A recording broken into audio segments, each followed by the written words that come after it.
The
deeper I go, the more that I know. The more I know there is to find. The flame is there, so why are we scared? Of the things we try to hide. So I'll wait for you long as you need, long as I know you'll be with me. There's so much more than we ever see. I wanna know you, I wanna know you, and I'm hoping that you want it, and I'm hoping that you know. I wanna know you, I wanna know you, and I'm hoping that you want it, and I'm hoping that you know. The closer we get, the more I want it. You possess my heart and soul. You possess my heart. So don't be afraid to keep me away from the things I wanna know.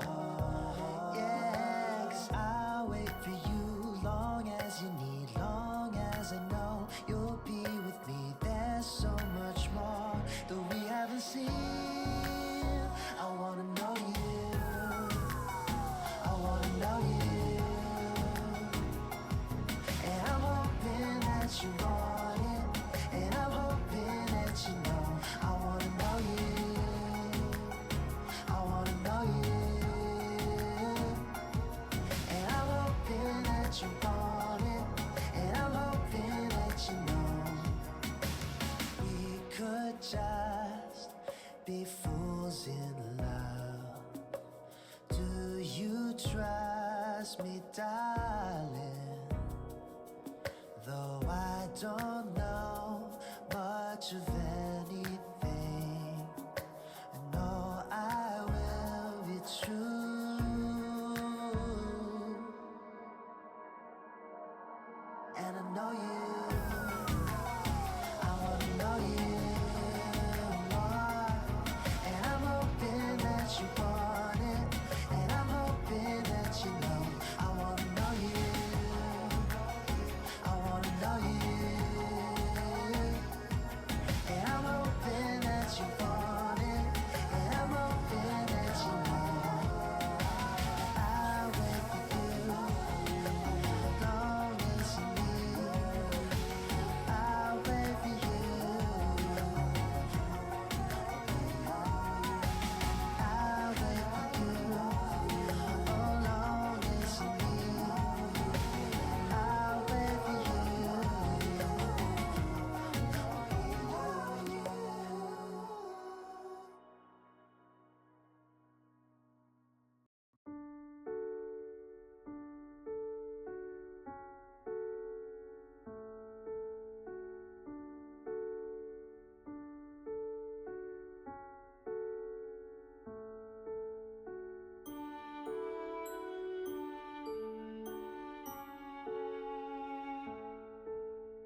song so long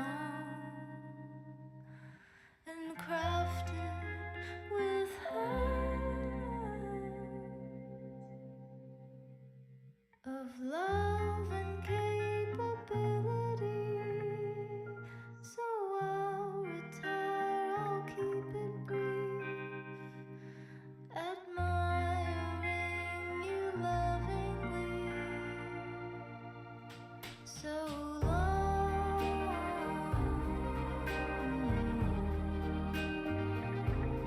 so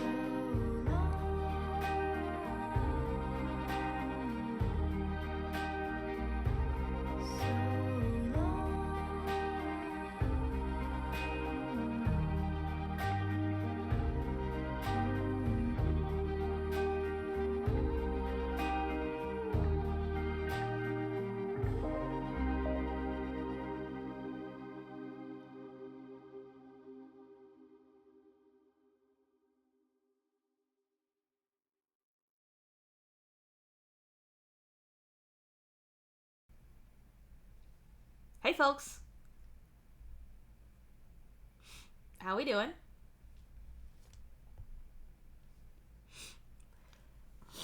I'm gooey. Why am I gooey? It should be illegal. They should have outlawed this a long time ago.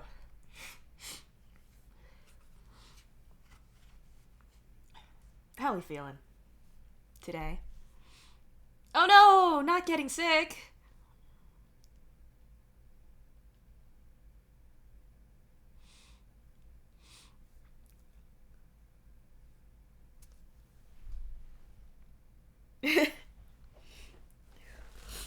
I'm like sniffly by default.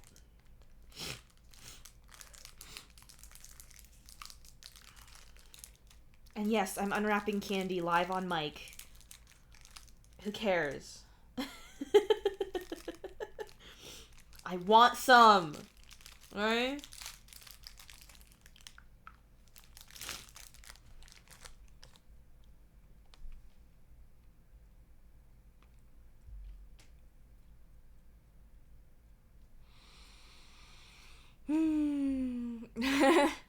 You know, I do actually have, it's mostly gone, but it's one of those big bags of, like, mixed selections of candy that you're supposed to, set out for trick-or-treaters. Except I've just been eating it. And, like I said, it's mostly gone, but the good news is, the class is very small. There's, like, 4 of you.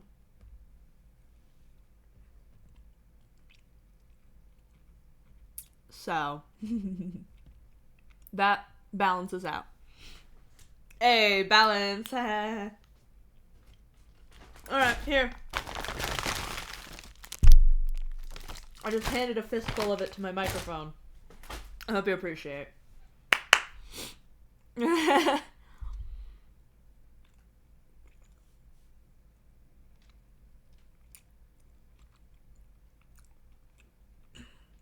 Well, gang, I hate to admit it, but it is getting harder and harder to get out of bed on the weekends. I'm so sleepy. I'm the EP sleeper. Yeah, that works.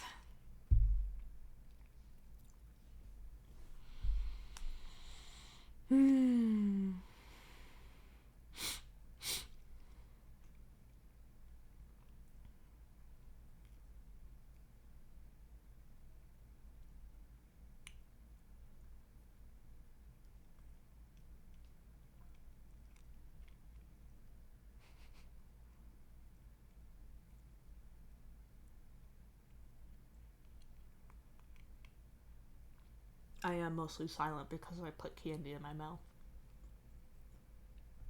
I also just don't have a lot to say, but I am also eating. Because I'm so good at stream etiquette. You have no idea. I'm the best at it, actually.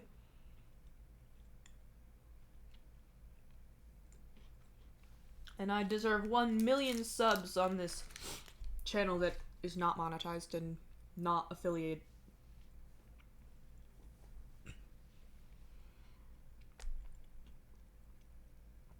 Because that's totally how that works.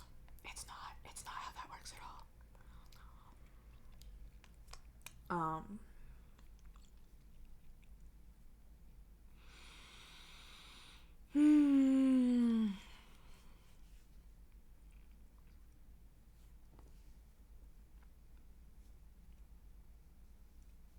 Indeed, I do not. And in fact, this in particular, I wouldn't. I do it for the love of the game. I do it for the love of the game. The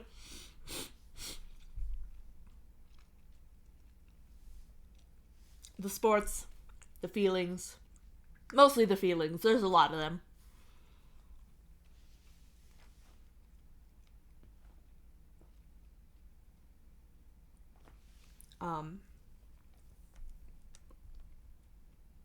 Yeah, straight up, I do this series for me. It's my gift to myself that I get to voice every single character in this.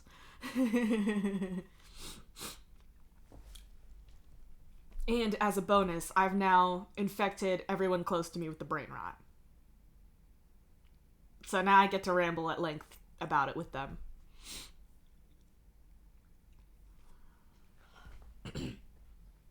Honestly, if literally no one watched this or cared, I would still do it because I want a recorded version of this fic for me to listen to, you know, later down the future when I'm like, damn, I want to reread that again.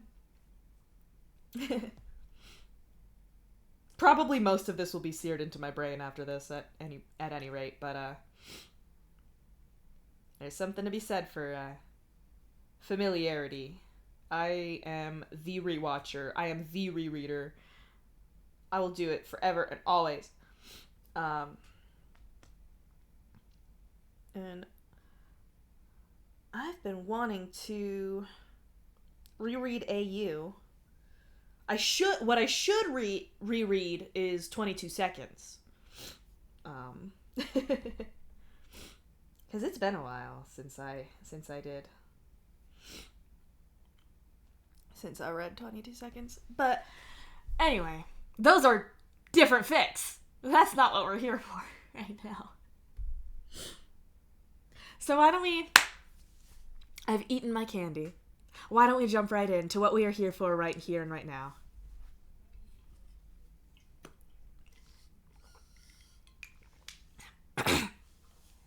Which is to say, welcome, all y'all, to the 41st installment of Your Words Destroyed My Planet, the stream series. We are officially 2/3 of the way there. 2/3 of the way there?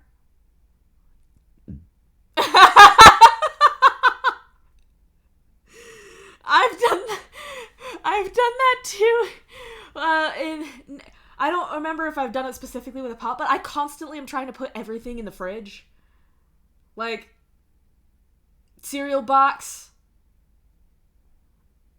Cereal box doesn't go in the fridge.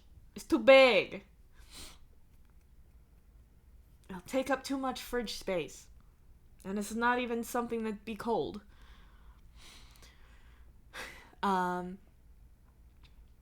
Anyway. If anyone in chat here is new, which, if I look at the users in chat list, I can tell that there's not. But in case there was, I would tell them, welcome. My name is Harper, but you can call me KK. My pronouns are they, it. And do make sure to read the chat rules, be chill, and have a good time. What is going on is this. And this is Your Words Destroyed My Planet by Unda, which is a 1,000,000-word Homestuck fic that focuses on Dave's soul cat. It's an AU set in a future where Earth and Alternia have been consumed by a mysterious force, and humans and trolls have escaped on spaceships for their survival. As of now, it is currently unfinished, but who cares? Literally, who cares? Read it anyway. Break your brain with me. Come join me in the hell of Carcat feelings. As,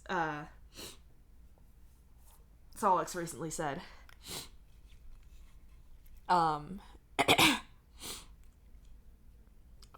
Where's my sentence? Oh, yeah. Sorry, the text is small. It's easy to lose my place the moment I look away from the screen. In this stream series, I do aim to read the entire fic out loud by myself, which, as I said, is 1,000,000 words long. So it's been a bit of an undertaking. But I love it. I love the challenge. Do take note of the tags on this fic. They are on screen right now. And be aware that you may be in for the discussion of some sensitive topics. We've been in a place lately. Dave has been in a place lately, is what I should say.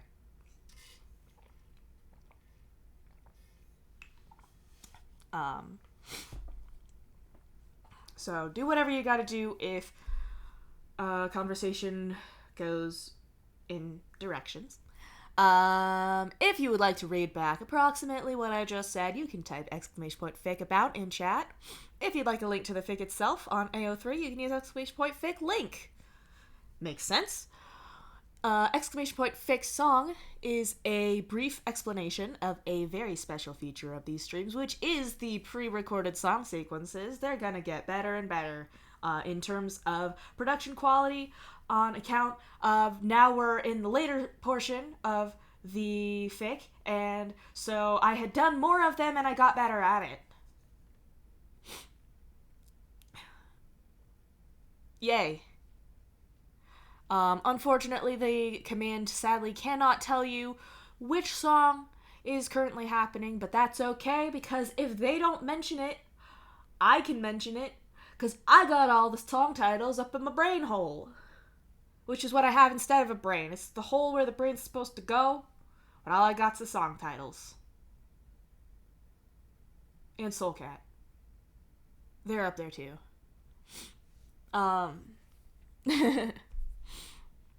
!fic sorry is just a couple of disclaimers / apologies to account for my recognition that I absolutely could, I absolutely have within my capability the ability to give this project a lot more polish than it has. The problem with that capability is that I'm only capable of doing it if I had 1,000,000 years worth of time and patience. And I don't. So the trade-off is unpolished. Maybe I stumble. Maybe I do a wrong voice for a whole dialogue tag like I did last night. Maybe I'm not very good at speaking the languages that aren't English on account of I haven't studied the languages that aren't English.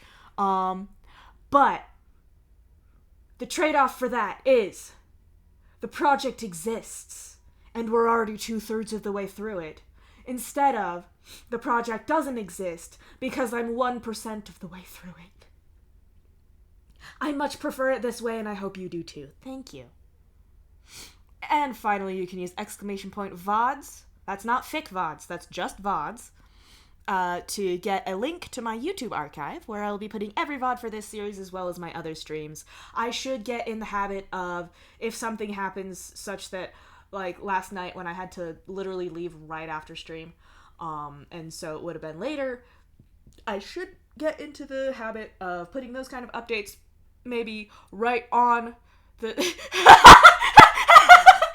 1,000,000 years video editing! Holy shit!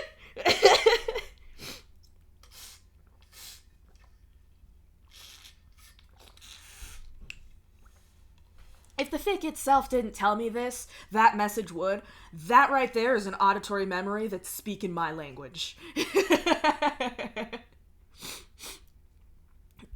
Anyway, I should be getting into the habit of putting, like, you know those, like, community posts that you could put on your YouTube channel, or you could just kind of, like, it's like a tweet, but it's in your YouTube sub box. I should do that for updates regarding VOD uploads, but I didn't. At least last night I didn't. But that's okay, because it's up now. It's fine. So, anyway. With all of that, that's like all of the things that I could possibly have to tell you before we start. So now, we start. Now we start. This is, my dear beloved friends, Your Words Destroyed My Planet, Chapter 41.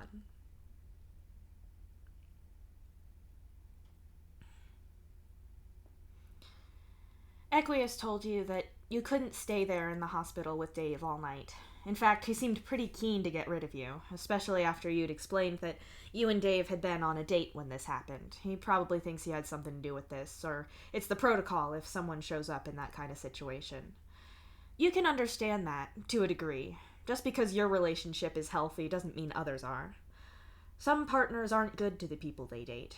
You weren't coercing Dave to do whatever you wanted through the whole date. You didn't take him back home and try to make him do things he wasn't comfortable with. You didn't do any of that, but Dave still ended up having a panic attack that was that bad. And to be fair to Equius, he doesn't know that. He doesn't know that for sure, and you can know people and not know they do terrible things. So it makes sense that he would apply a policy to you, even if your situation isn't the one it was designed for. It still sucks, though. It sucks that you can't be there when he wakes up, that you can't have his back when the medical staff run him through whatever tests they need to. There's nothing you can do, so you go home, tell Carcat where Dave is and why, and then you wait. And you wait, and wait.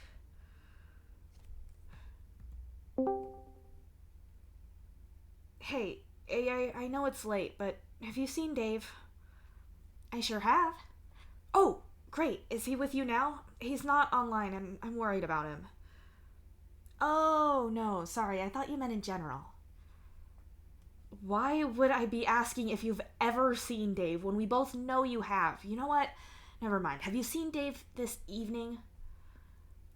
No, I haven't. Sorry. Why? Where is he?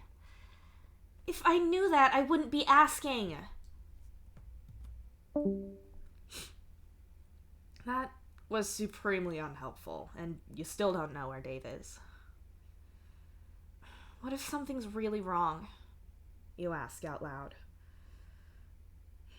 I don't know. If it was something to do with the void, then Gamzee or Aradia would have said. That's if we hadn't felt it ourselves. Maybe he just needed a walk to clear his head, or maybe he's still in the hospital. It could be something entirely benign, like he had a mild reaction to something they gave him and he's gone all blotchy and itchy. Equius would want to keep him back for that, but he'd still be fine. Carcat suggests from his place on the lounge plank. But Aradia hasn't seen him. He wouldn't go back to his dad's place, and I can't ask any of them because if he isn't there and they work out that he was in the hospital, they'll all sprint down there, and that'll really upset Dave. You insist. Yeah, that'd be a really bad idea. Don't do that. Carcat agrees. You pace back and forth, tapping anxiously on the back of your palm husk with your claws as you go. I could ask Jade. You mumble and turn the palm husk over. Give me that! Carcat hisses and reaches over to snatch your palm husk out of your hands. Hey! You protest. You're not messaging your boyfriend's 10-year ex-girlfriend to ask where he is. There's no way that question sounds good. Either it implies that you've had a fight, which you haven't, or it gives the impression that you think he's run back to her, which is a shitty thing to say. Carcat says, pointing sternly at you. I didn't think that at all. They've been friends forever. She has Beck. It'd make plenty of sense for him to go to her or to talk or to get Beck. I wouldn't care about either of those things, and I doubt that Jade's going to assume any of that shit. You argue. Nope, I don't care. You're not doing it. Look, Dave is a grown-ass man, despite all evidence to the contrary that his immature behavior provides. He is perfectly capable of trolling people himself, and there's a million reasons he could be somewhere else right now. You need to chill out. Karkat insists. You weren't there, you mumble. Dave had been so terrified. You'd never seen him like that. You've never seen anyone that bad before. What's worse is you don't understand why it happened. Sure, you know things have been rough lately, and sometimes these things can come out of the blue, like all that stress suddenly bursts at the seams. He'd seemed a little off during your date, but you figured that was just nerves or him being worried that people would see you two on a date. He'd been so insistent that he wanted to go, though. He's your kismesis, and when he says he can handle something, you're meant to believe him. It must have been because he saw June, but even then, that's 0 to 6 million in a split second, isn't it? You need to know that he's okay, but what you really need is... What if it's something I did? You whisper. Don't say that. He's disgustingly into you. The way he talks about you, even when you're not here, is enough to make me cry. Seriously, he thinks the universe of you. Even if you did do something wrong, it'll be fine. Karkat insists gently. You nod slowly, and with a sigh, you sit down next to Karkat. Karkat leans against your side and puts a movie on in the background, only it comes on in some earth language that you don't speak. Why is this in Korean? Why do people set default settings on subtitles and put dubbed audio on by default? Why doesn't it just pick up what your stupid TV has as its presets? Karkat grumbles to himself as he pauses it and flicks through the language options. Can we watch it in English? You ask, the words coming out of your mouth before you can think of saying them. Sure, Karkat says and gives you a funny look. I'm out of practice, and I only got intermediate level before, so it's better to focus on that than Dave, right? You shrug. You have a point, and I'm never gonna say no to practice. What do you want, Alternian audio and English sub, or... He starts. Other way. Wait, do both Alternian and English subs? You suggest. Sure, we didn't need to see anything on the bottom half of the screen. Karkat snorts, but he does it anyway. You settle in to watch the movie, focusing on what's being said and not much else. You are pretty out of practice with the language, and you're at the stage where you hear a word and know what it means, but also know that you wouldn't have recalled it on your own if you were speaking. You would do now that you've been reminded. The night wears on, and Dave still doesn't reappear. Karkat bullies you into getting changed for bed, but you've no intention of sleeping. You go into your block for a while, but you leave the door open, and eventually you go back out into the main room. You don't so much sleep as sporadically catnap throughout the night. You have to get up and get dressed so that Karkat doesn't know you slept on the lounge plank, though undoubtedly he will know somehow. The feeling that something is really deeply and undeniably wrong is getting stronger and stronger. As the morning wears on, it keeps building. You're pacing the whole hive like some caged animal. You're flip-flopping between the what-ifs and the mental images of Dave's terrifying panic attack. You're going to wear a hole in the carpet, Karkat points out. I don't care. He didn't come home at all last night. He's not... Look! You insist and open the door to Dave's block. It contains precisely 0 people called Dave. You wave your arms around at all the Dave that isn't in there. I didn't need the demonstration. What are you gonna do next? Check under the bed to see if he's under there? Karkat scoffs at you. Oh no, I'll go check! You insist, slightly hysterically, and get down on the ground to look under there just to prove your point. Dave is not under his bed. Honestly, if he had been, you'd have had a lot of questions for him. Out of nowhere, there's a knock on the door, and you scramble to your feet, nearly hitting your head on the underside of Dave's bed as you get up. Dave! Gamzee! What are...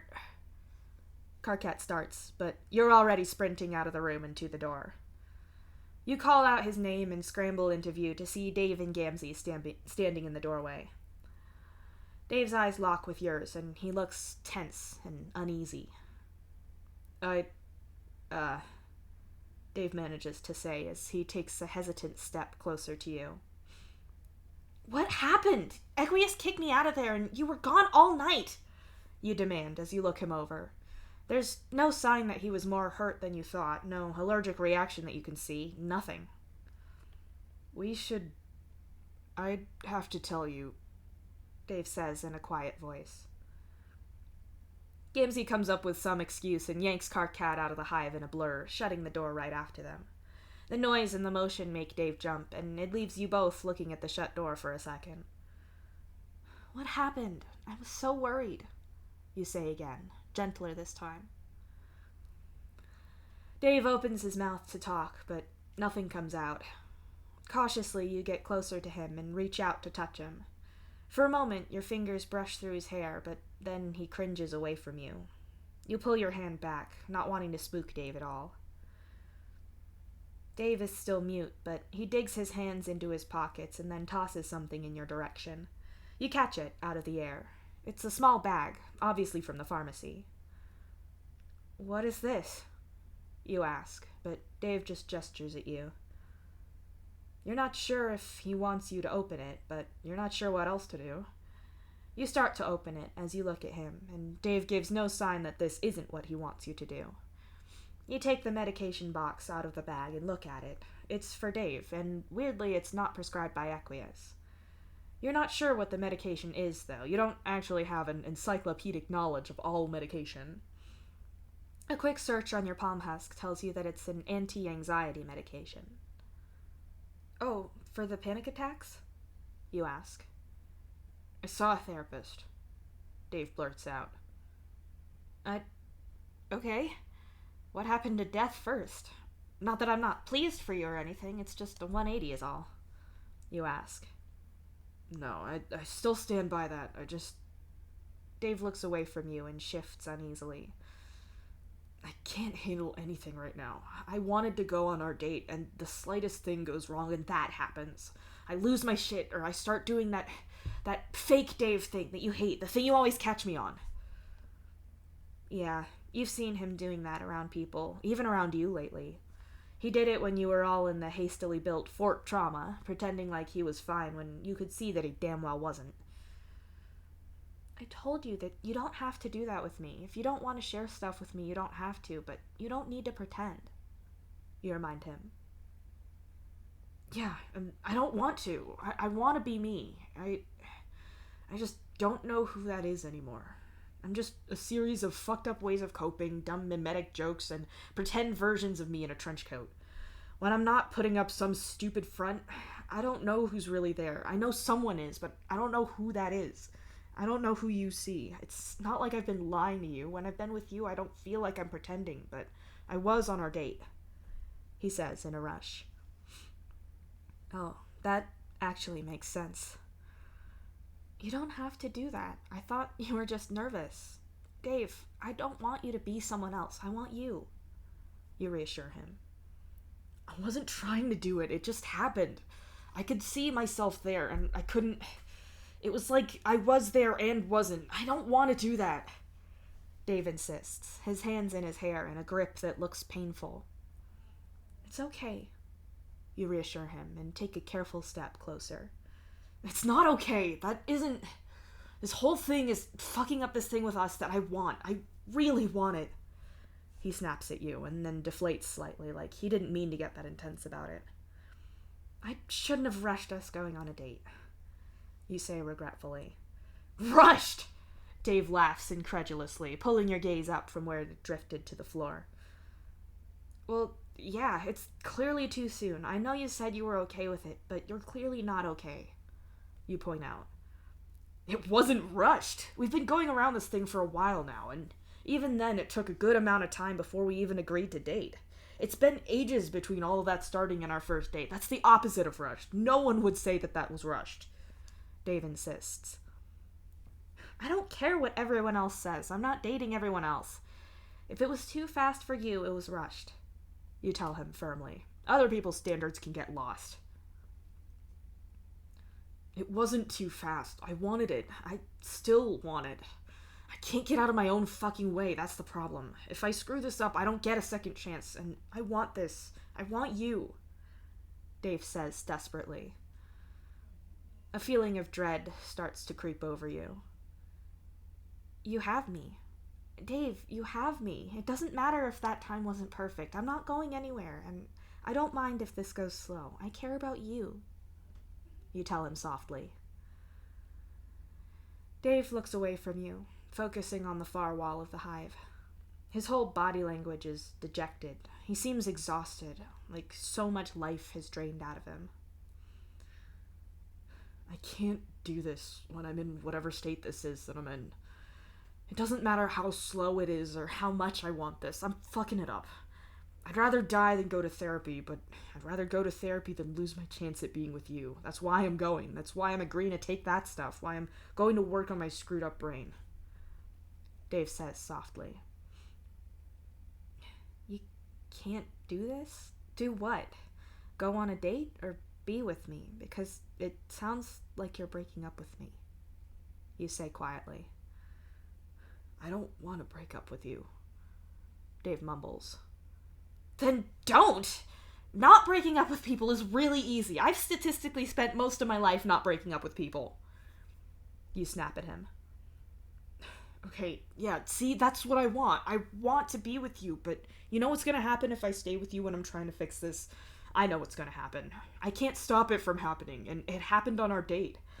I want to be with you, and I want it to be real, but if I stay with you when this is going on, then not only is it going to stress me out.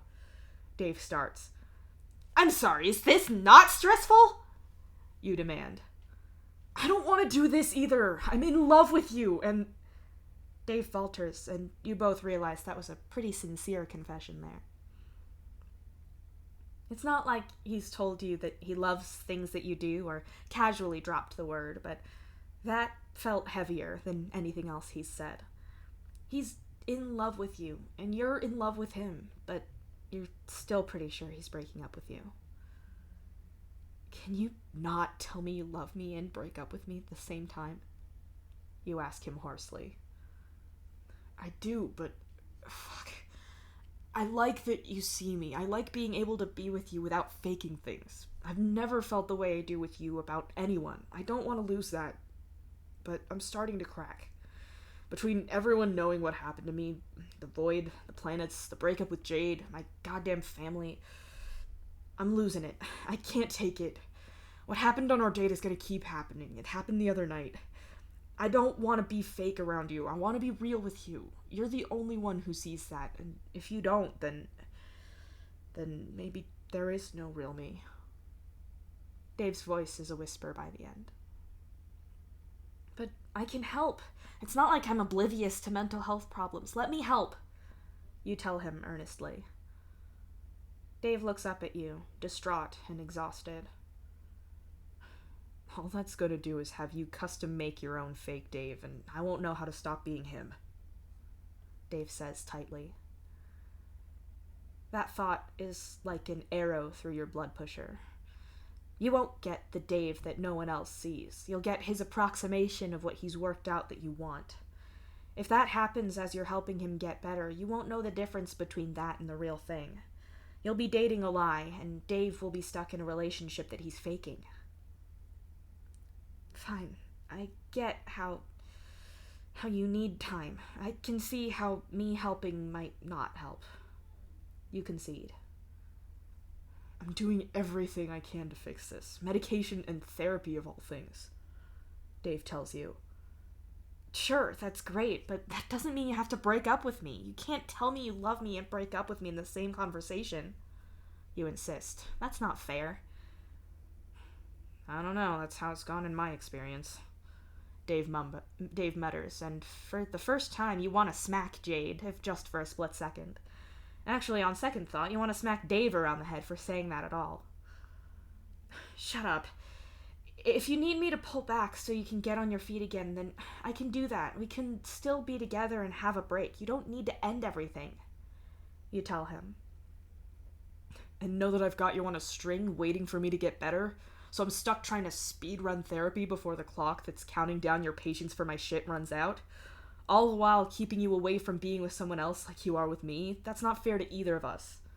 Dave argues. Oh my don't bring Carquette into this! You hiss at him. Only, you're wrong. Dave wasn't saying that he doesn't want to just be on a break with you because it'd keep you from your apparently fated relationship with Karkat, that it wouldn't be fair for him to deprive you of Karkat now that you're both single at the same time. You know Dave wasn't saying that because his expression goes from stressed to entirely confused, as if you'd responded to his argument by bringing up that he missed dinner last night. Like, there's no logical connection he can think of at all, at least until you see 2 and 2 slowly make 4 in his head, and his expression twists into something that's displeased instead of called out.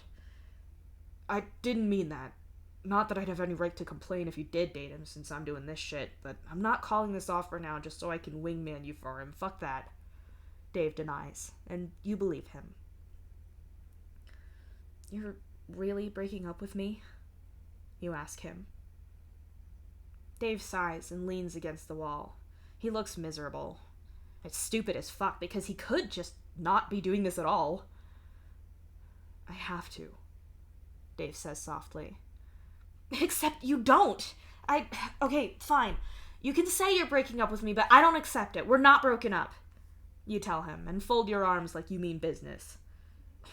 That's not how that works, Saul. We both need to agree we're in a relationship for us to be in one, he points out. Fine, but I'm still considering myself to be your partner. You can think what you want. You retort. Solix, I love you. I want this. I'm doing things I never wanted to do just so I can make this work, but if all I do is fix myself for you, then what's gonna happen if you don't want to be with me anymore? Or if something happens to you? I don't want to destroy everything, but I can't do all of this at once. He whispers. Don't do it for me. Do it for you. I can still be here, though, can't I? You reply, and you can hear the desperation seeping into your tone. I can't keep you hanging around like that, waiting for me to get better. I don't know how long this is going to take, and that's so much pressure to either fix it now, or just fake it, Dave says, dragging his hands through his hair and starting to pace anxiously. There's no pressure, you try to say. You can't just say there's no pressure and make it so because you said it. It's so much pressure. I'm supposed to be avoiding stress so I can fix this, not making more. He argues with you. Again, how is this not stressful? You snap at him. You're certainly stressed. It is stressful, but constantly feeling guilty because I agreed to be with you and I'm not okay is worse. And knowing that I want to do things like go on dates with you, but then people will know is stressful. Oh, and feeling shitty because I shouldn't care, and I don't care, but I do care, so that just goes around and around. Then when I do go on a date with you, I'm pissed that I'm not actually in the moment and enjoying it, which makes me a shitty partner to you, and it means I'm not enjoying the thing that I want to do, so I'm losing my shit over that. So I try and cover for it by acting normal because I don't want to upset you, but I know you hate the fake thing, and I don't want to do that either, so I feel guilty about lying to you, and I hate myself for it. Like, who the fuck even knows if there's any Dave under all of that? 'Cause I don't. Dave rants. You can see emotions and thoughts on his face that you've drowned in before. He hates himself and he's stuck. He can see that he's stuck, but being aware of it doesn't mean that he can get out of the spiral that he's in. Guilt, anger, and shame all feeding into each other in a loop.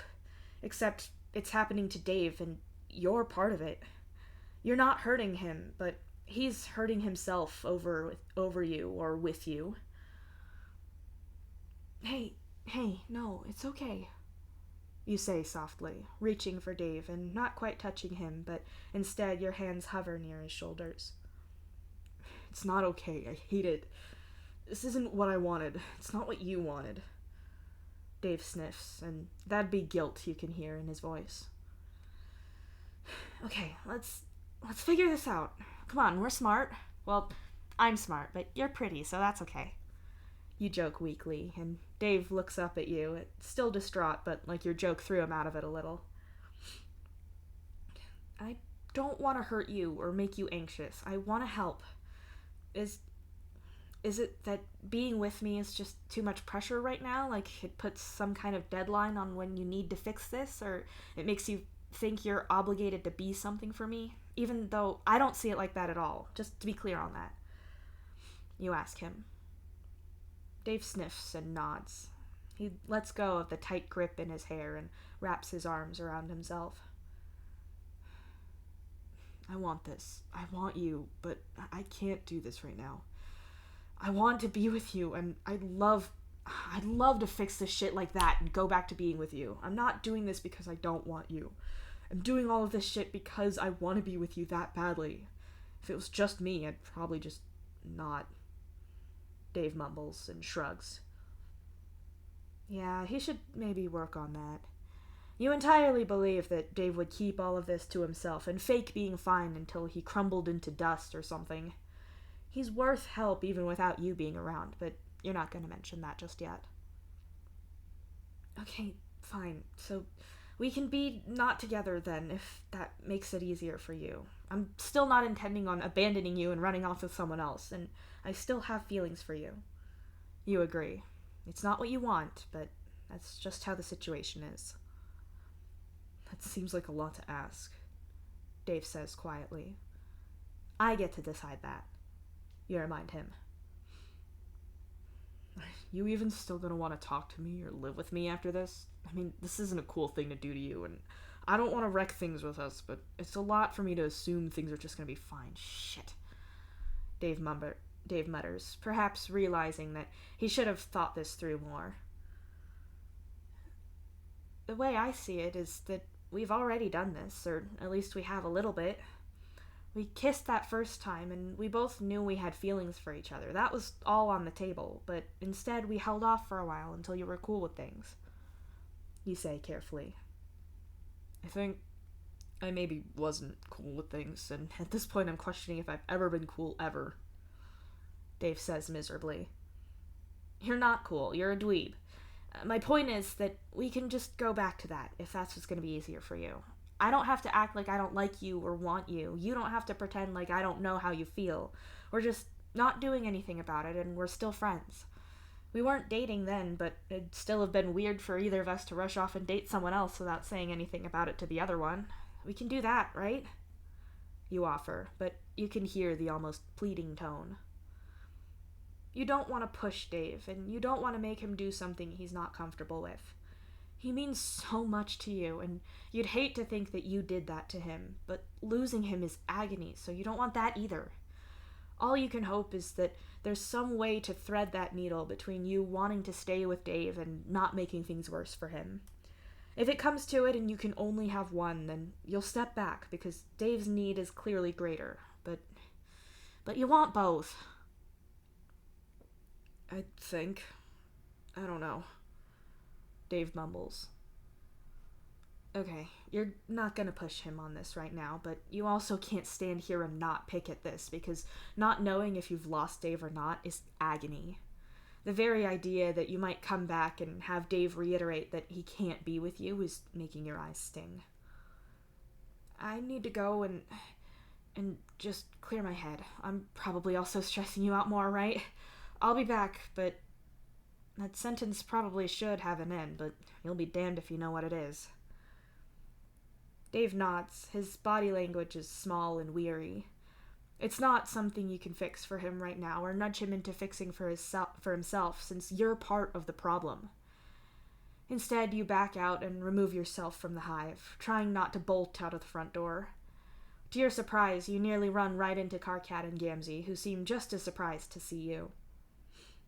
You can feel stupid emotional tears welling up in your eyes, and that's absolutely not something you want an audience for. You choke out some bullshit words to get out of there and leave as fast as you can, ignoring Karkat calling after you. You wander around the ship, broken-hearted, and end up drifting in the direction of the arcade. You don't have it in you to play anything right now, but you get one of their overly sugary slushies and sit on the balconies overlooking all the walkways below. It's not even as if you can be mad at Dave about this. His execution kind of sucked, but he at least pinpointed a problem. He doesn't want to put up a front with you and doesn't trust himself to not do that now. Plus, you're pretty sure there's a serious identity crisis going on under there too. He needs to back out of this to fix things and wants to come back to you. You wish he didn't have to break up with you to do that. You feel like you could still be with him and pull back on everything enough so you weren't pressuring him, but it's not your call. Dave deserves help. Shit, you know he's been through hell, and you know that you don't even know the half of it. You just wish you could help him more. You were happy being with him. Wasn't he happy with you too? He seemed it, and he didn't tell you that he was putting up a facade for all of it. You could tell that he was off on the date and off with you in the fort, so you'd like to think that you can tell when he's acting. But what if you can't? What if this was like the front he has with his siblings that has a weaker false front before that, so people see through it and assume that Dave under there is all there is? That terrifies you, and clearly it's the same for him. Given a choice between that and Dave taking the time to sort himself out, then coming back and being with you genuinely and completely, you know which you'd choose. The only thing is, and you can't believe you're thinking this, is that you wish there were more than two choices here. You can't even reach out to anyone about this. You don't know who Dave has told and who he's okay with knowing about this. Even then, who would you go to? Your ex? His? Karkat's already going to be in the middle of this, so you can't make him solely your support when Dave's going to need him too. This whole situation sucks. There's only so much that miserably sitting around or walking around the ship is going to do for you, and in all honesty, it's not helping you feel better. You should go home, go back and see Dave again so he doesn't think that you've abandoned him and don't want anything more to do with him. You let yourself in the hive and see Karkat scramble to sit up straight on the lounge plank when he sees you. Solix, there you are. I heard about what happened, Karkat says sympathetically. Right, you mumble and shut the front door behind you. Dave is out right now, if you were wondering. He went to get back off of Jade, and hopefully he's gonna talk to her when he's there, Karkat tells you and pats the lounge plank to get you to sit down with him, which you do. What did Dave tell you? You ask. You're not sure who knows what exactly. Karkat saying that he heard about what happened doesn't mean he knows what you know. A lot of things. He filled me in on stuff that Gamzee had kept back. He said he went to therapy, which I could have guessed without him telling me, since he went on a tangent about some therapy dog and then took anti-anxiety medication in front of me and left the box on the table, Karkat says, and points to the opened box that's just sitting on the coffee table as he said. At least I don't have to not talk about that around you, you say softly, grateful for that much at least. Oh, don't worry about that. Dave told me why he broke up with you and basically begged me to make sure he wasn't screwing things up with you. He got into some huge guilt spiral about it and then asked my opinion about it all, Karkat says with a despairing little shake of his head. Did you basically get into a feelings jam with him? You ask him incredulously, and Karkat rolls his eyes. Hardly. He was definitely a mess, but it was more Karkat Vanta's social mediator than anything salaciously sweet. We share the position of both thinking the world of you and not wanting you to get hurt. So, how are you? Karkat asks. I don't know. Hurt mostly. You mumble, and Karkat rubs your back gently. I don't see why I can't stay with him through this, but I can understand why he's thinking what he is. I just wish it was different, is all. I don't want to hurt him, and I'll do what he wants, but it sucks, you say miserably. Yeah, I think Dave skipped over some of the details there, so I didn't get exactly what the problem was beyond that it'd be really bad if you two were together at the same time, but I have to at least give Dave the credit that he's doing a lot to get help before getting to this stage. There's clearly thought involved here and not just blind panic. Even if there is definitely panic there too, Karkat concedes. Yeah, I don't feel like he dropped me without trying anything else, but it still hurts. You agree. I bet it does. I didn't see this coming at all. You two seemed so happy, Karkat says. Between his words and the sympathetic look on his face, something in you breaks. You'd been so sure that things with Dave were great, but you'd asked him for that date, and now everything is messed up. Even if Dave isn't breaking up with you forever, in theory, he's still breaking up with you now. Everything that's been weighing on you, from your gender to being a balancer, the virus, everything presses down on this one point, and you end up crying into Karkat's sweater. When your tears finally stop and you're left slumped against his side on the lounge plank, you feel hollowed out. "What do you want me to do?" Karkat asks, his voice whisper quiet against one of your horns as he gently strokes one dull claw over and over again through the hair on the nape of your neck and down the top of your spine. "What do you mean?" You sniff. "I mean, do you want me to help? To try to help him figure this out so you two can get back together? Or do you want me to stay out of this? Or do you not even want to be here at all? Because if you want us to move, we can do that. Or we can stay here and I can not talk to you about anything he says and does, or I can tell you everything. What do you want?" Karkat asks you.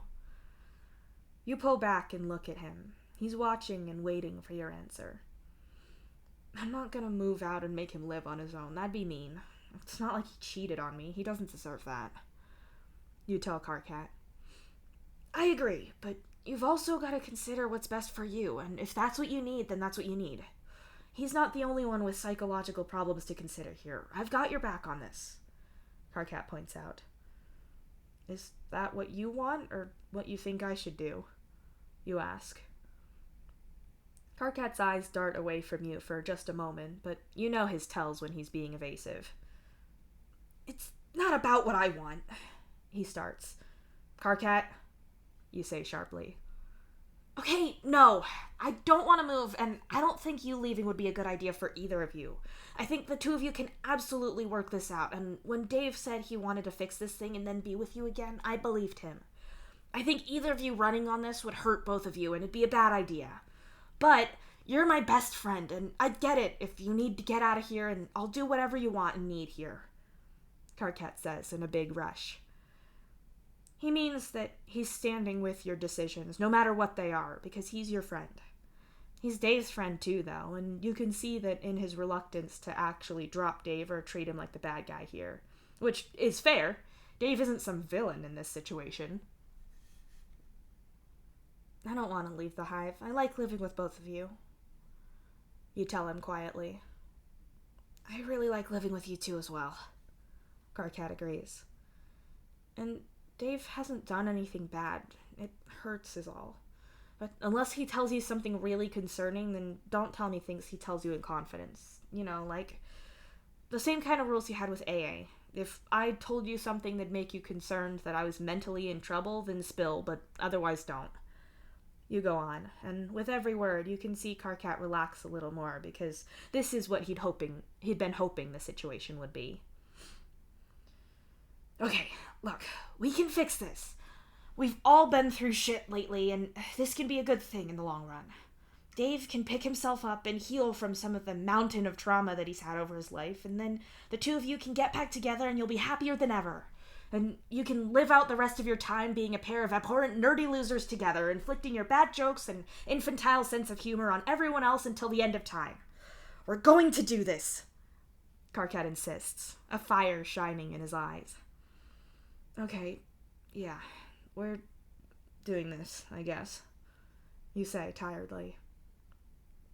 An expression flickers over Karkat's face, and he pulls his palm husk out real quick. He opens up a message, and from the angle that he sat at, you can see the screen. "Dave, I need something from you ASAP. You weren't here, and you need to say something." "What? Sorry, Karkat, what's wrong? Is it something with Solace? What happened?" "No, nothing like that. But the phrase 'we're doing this' has been said more than once in your hive to silence, so I need you to fix that." "Oh, we're making it happen?" "All is right with the universe again. Say hi to Jade for me, and do you need me to order dinner for you?" No dinner. I will say hi." "Okay, thanks." "Seriously?" you ask despairingly. "I will grab this situation and wring normality out of it with my own two hands if I have to. Now, you and I are going to have dinner, and we're going to have it from your favorite place, and we're going to have a lovely time, so help me God," Karkat insists, pointing his finger in your face. You contemplate biting it, just to be contrary, but you do want Karkat's help to feel better, so you'll let him do his thing. The two of you end up getting spicy cluck beast wraps and a foolishly ambitious number of sides. You eat and watch TV in English and try to feel better about things. You're nearly done with dinner when Dave comes home. Correction, when Dave and his hell beast come home. You say this because Beck immediately runs over to you and gets his front paws on the lounge plank to get right in your face, making you reflexively hold your food as far away from him as you can. My food! You insist, with a mouthful of food. Beck, Dave scolds him. Beck doesn't seem interested in your food, though. Instead, he's staring right into your eyes. Dark eyes boring into you in a way that's almost enough to put you in some kind of trance. And then, just like that, he bounds off elsewhere as if nothing happened. Sorry about whatever the hell that was, Dave says quietly. It's fine. Are you okay? You ask him, holding your food properly again. Yeah, no, not really. Dave corrects himself. Beck trots over, food bowl held between his teeth, and gives Dave a muffled bark. I think he's hungry, Karkat points out. Yeah, I get that. In a minute, Beck. Are you okay? Dave asks. Been better, been worse as well, so... You shrug. Beck stamps his feet impatiently and starts swinging his head and the food dish in his jaws around. That's not exactly... Ugh! Dave is cut off as Beck accidentally smacks him right in the middle with his food dish. Dave doubles over and wheezes as Beck yips in alarm and drops the dish immediately. He fusses at Dave until Dave stands up properly again and pets Beck to calm him down.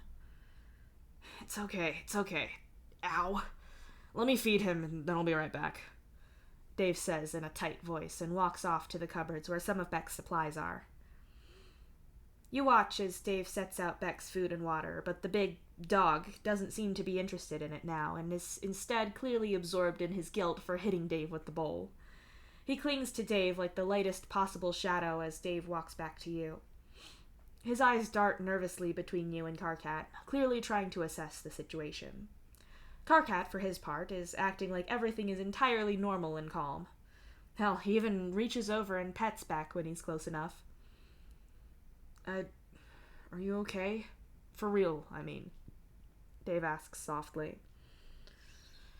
I'm just hoping that things work out all right.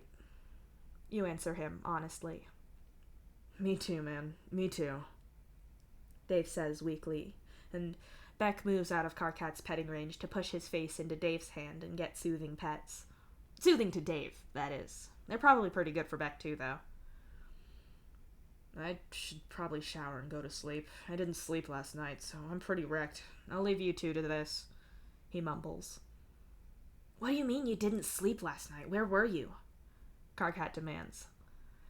I was wandering around the ship, freaking out and waiting for it to be time to meet Gamzee to go to the therapist guy, Dave admits. How is it that Gamzee is becoming the helpful and mature person around here? That's not right. Holy shit, go to sleep, Dave, Karkat insists, pointing at Dave's door like Dave is some misbehaving little kid or something. Despite being a grown adult, Dave does actually go to his room when Karkat tells him, though you'd bet that he'd deny that Karkat had anything to do with it. You didn't get much sleep last night either, and you're definitely emotionally burnt out as well, so you turn into bed about an hour or so after Dave does. Speaking of rest, I'm gonna take a break. I'll be back in a few minutes. Have fun, y'all. I didn't get the music. I'll have to open the music now. Resume last session. And okay, we're good. I'll be back in a few minutes.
I return.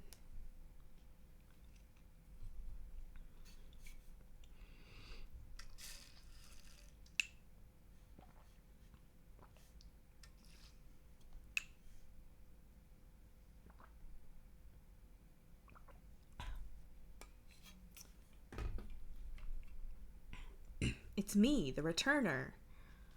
I ate pasta.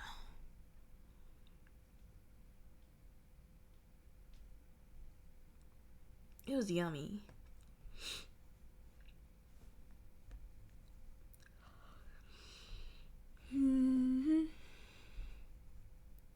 I am the pasta enjoyer. You're right. Yes, it was. And now it's gone. It was the last of it, and now it's gone. And I wish it wasn't gone. But it was yummy.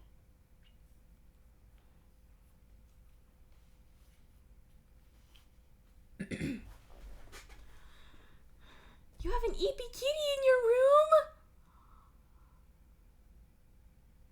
Give her pets and kisses for me. I miss her. I miss her.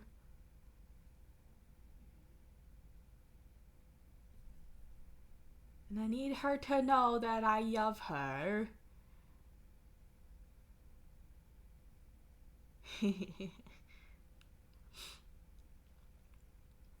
Alright.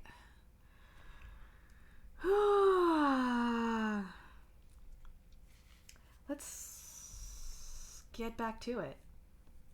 Let's make it so the screen has the right thing on it. And then we can get back to it. That'll make it easier, I think, in my personal opinion. In my experience, it's a lot easier to do the stream if the stream is displaying the correct thing to the viewers who are there for the thing. You know?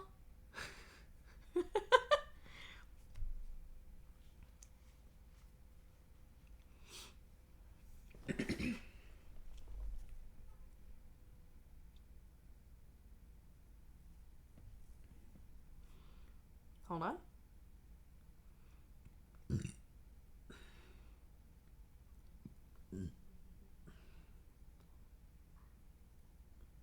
Okay. I think we're good.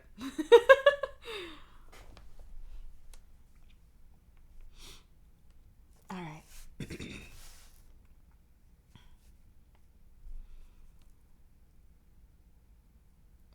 You sleep, or something like it. When you wake up, it's like getting one of those spikes that Dave used to secure your tent, driven into your think pan. You cry out in pitiful agony, clamping your hands over your eyes as the migraine to end all migraines bears down upon you. Your think sponge must be leaking out of your ears, your teeth feel like they're melting, and you're pretty sure you can taste what Tuesday as a concept feels like. The door to your block whooshes open with a noise that pierces your ears, even though you know it's quiet. Something touches the edge of your bed, denting your bedding ever so slightly. You peel your eyes open and find Beck's dark eyes staring into your soul. His chin is resting on your bed, and you stare at him, somehow frozen. The stark white of his fur contrasts the deep black of his eyes. Your think pan thrums with pain bouncing around inside it, as if your whole think sponge was melting. You can't look away from Beck, no matter how much it hurts you to keep your eyes open. He stares into you, and you remain transfixed. The air around his fur is glowing with a migraine halo, and you swear that you can see something glimmering in his eyes. You're stuck, immobile in your bed, as heat starts to prickle over your body. Beck, what? Dave calls. Beck looks away from you, and whatever was keeping you in place breaks, leaving you free to curl up into a ball and moan in agony. Oh, shit. Beck. Solix, or... Dave pauses as something scratches at your bedside table. Migraine. Shit. Beck, out. Dave tells him quietly and shuts the bedroom door so the light level drops. Dave moves so silently that you can only tell he has by the whisper of shifting fabric. You hear him ease your bedside drawer open, and you manage to force one eye open to see him taking out your migraine medication. Dave raids the box in the dim light of your room with an intense look of focus on his face. Through one barely opened eye, you watch Dave's softly glowing red irises dart back and forth as he reads over the instructions on the box. Full dose?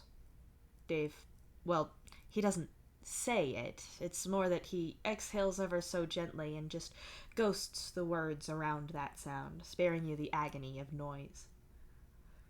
You make a noise of pained agreement, not willing to make more sound in the confines of your aching head. Dave quietly punctures the foil sheet with a fingernail and gets your medication out as quietly as possible. He turns and twists himself to snag a drink can off your desk. Carefully, he turns it in his hand from side to side, sniffs it, and has a sip.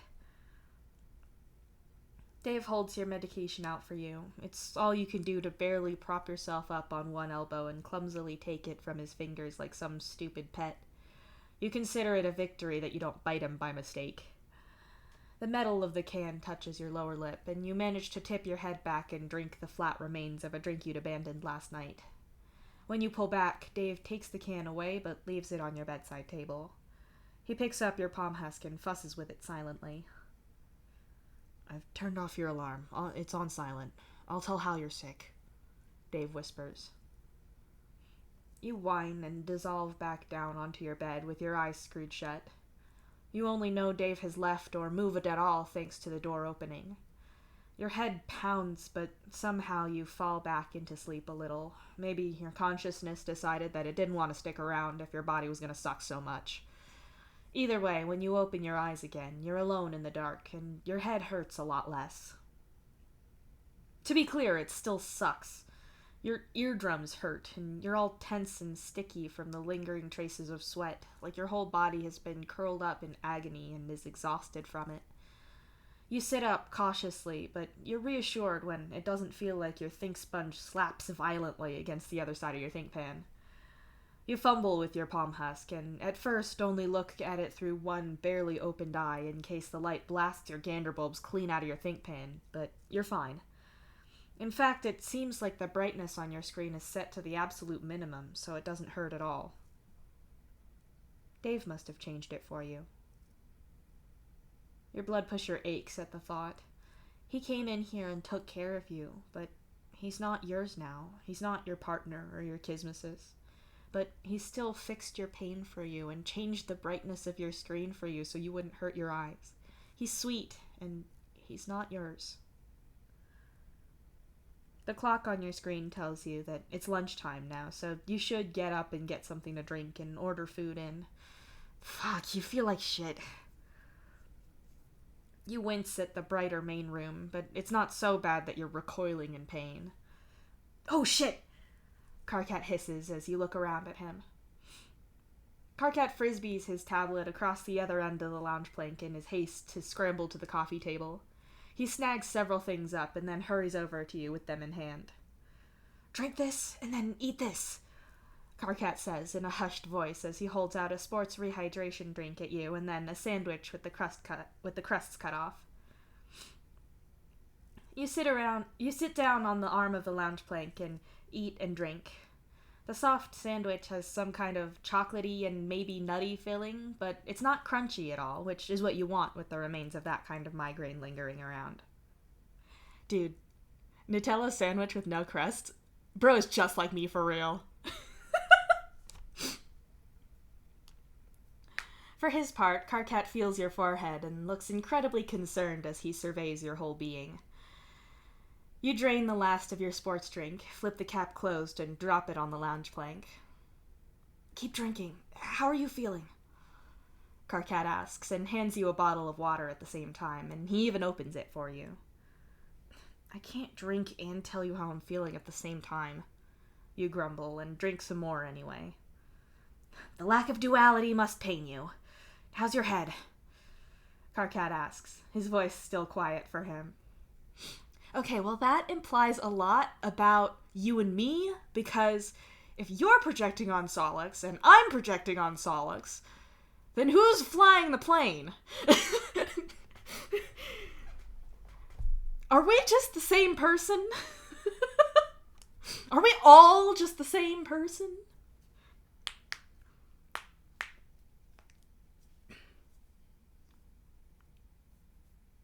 Better than it was. Still kind of... Ugh. This helped, you say, and press the cool bottle of water to your head. Good. Before Dave left for therapy, he told me what he'd given you and how you were. I didn't want to burst in and make things worse. He said Beck alerted on you or something. I didn't know he was trained for that. Karkat says, and nudges at your hand that's still holding the remains of your sandwich to remind you to keep eating. You chew thoughtfully and remember that Beck was there, and it felt weird. It's probably just migraine memory making you think that, though.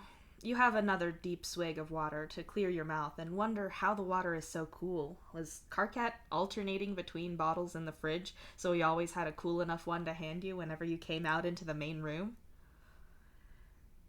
I think Beck does whatever he wants, and training is just giving him more knowledge of things he can do. I don't think he actually needs training, he just does shit. You sigh. You're probably onto something there.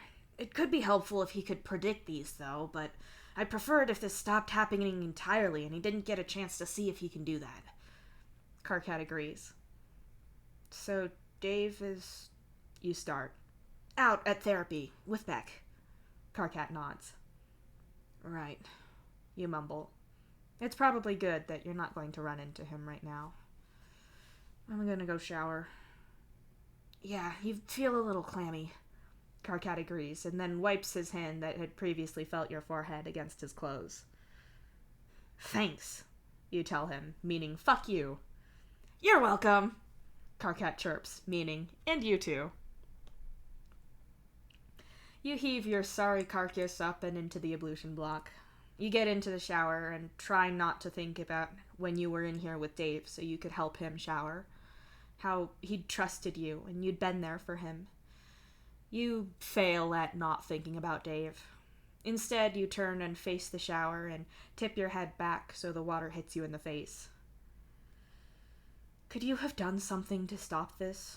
Could you have been good enough at being his kismesis that he'd have stayed with you and that being with you wouldn't have been bad for him?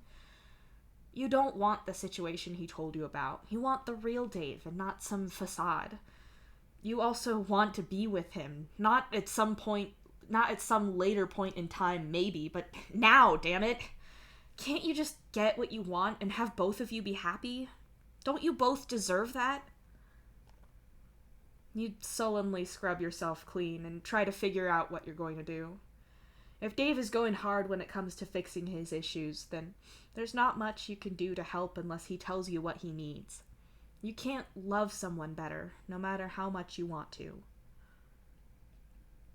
You don't want to avoid him either, but you're going to need to find a way to rebalance your relationship, to almost wind it back to an earlier state. You should be able to do this, shouldn't you? You have feelings for Dave, he knows this, they're mutual. You have feelings for Karkat, he knows this, they're mutual. You should be able to be around Dave just like you can with Karkat. The only problem is that you've never dated Karkat, and Karkat's never broken up with you. Ugh, you can do this. You have to do this, and you're not risking your relationship with him over hurt feelings. You know he didn't intend to hurt you, and he doesn't want that at all. Just be cool with him. Be there for him. Be normal. You don't have to lie and act like this doesn't hurt, but you also don't have to fling yourself to the floor in dramatic agony either. The steam is starting to make your head feel better at least, so there's that. That's one agony lessened. Now you just need to deal with the rest. You get out of the shower, dry yourself off, wrap the towel around your waist, and go back out. You're looking less like a corpse now, Karkat observes as you pass him. But still kind of corpse-like? You ask him, pausing in your doorway to look back. The mean little grin on Karkat's stupid face is all the answer you need for that. You go into your room and start getting changed, and it occurs to you that Dave did say something about Hal, or you think he did. You should check that.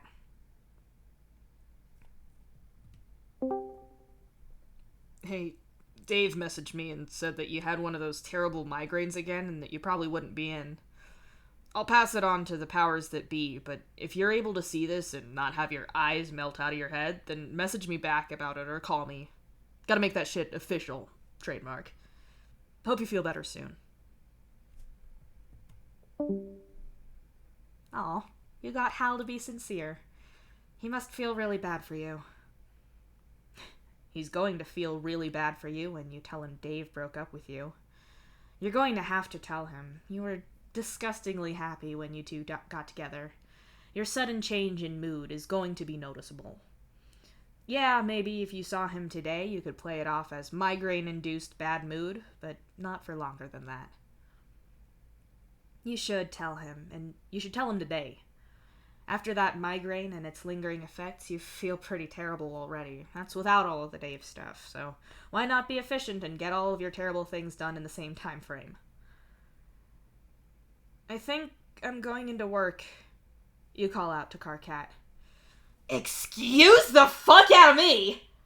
Karkat exclaims from the main room. You have a second to think of how you'd possibly do that before Karkat throws your door open and stands there.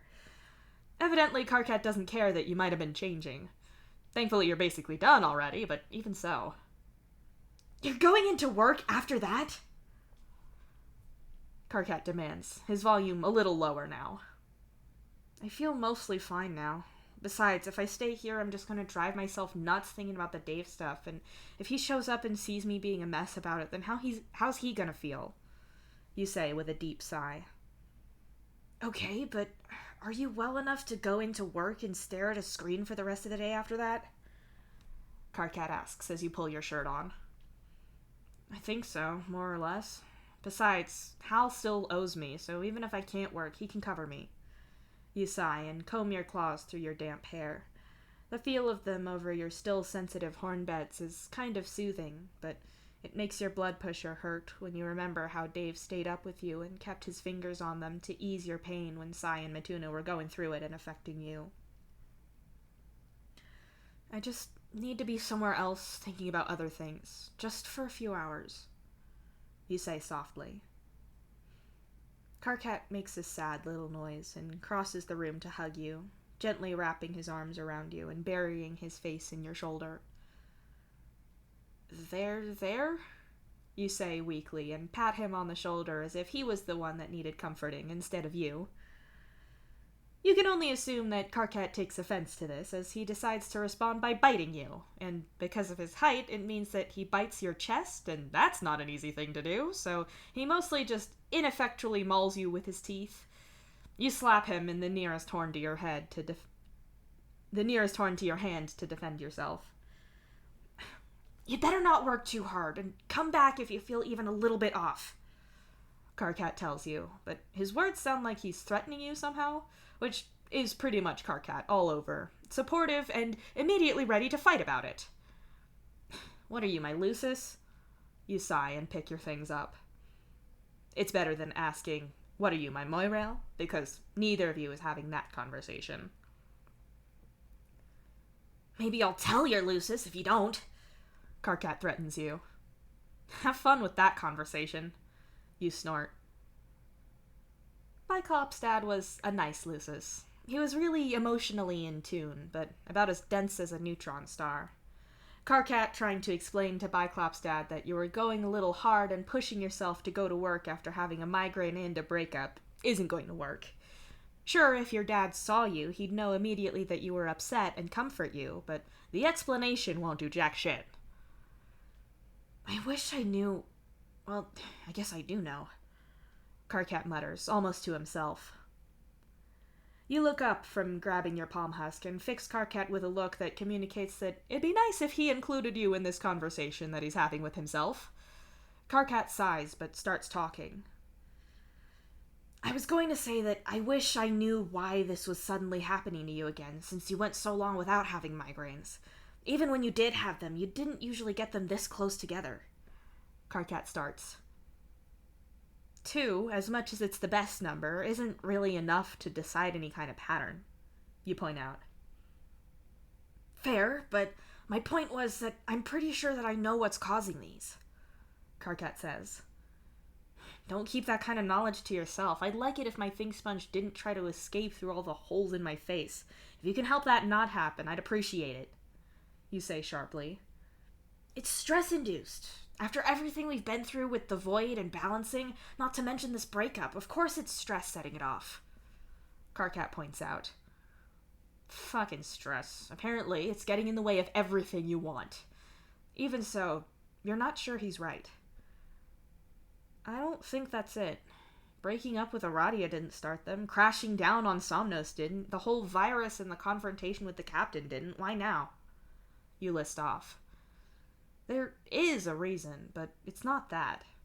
You can't put your finger on what it is, so that's wildly unhelpful for you. Still, you somehow know.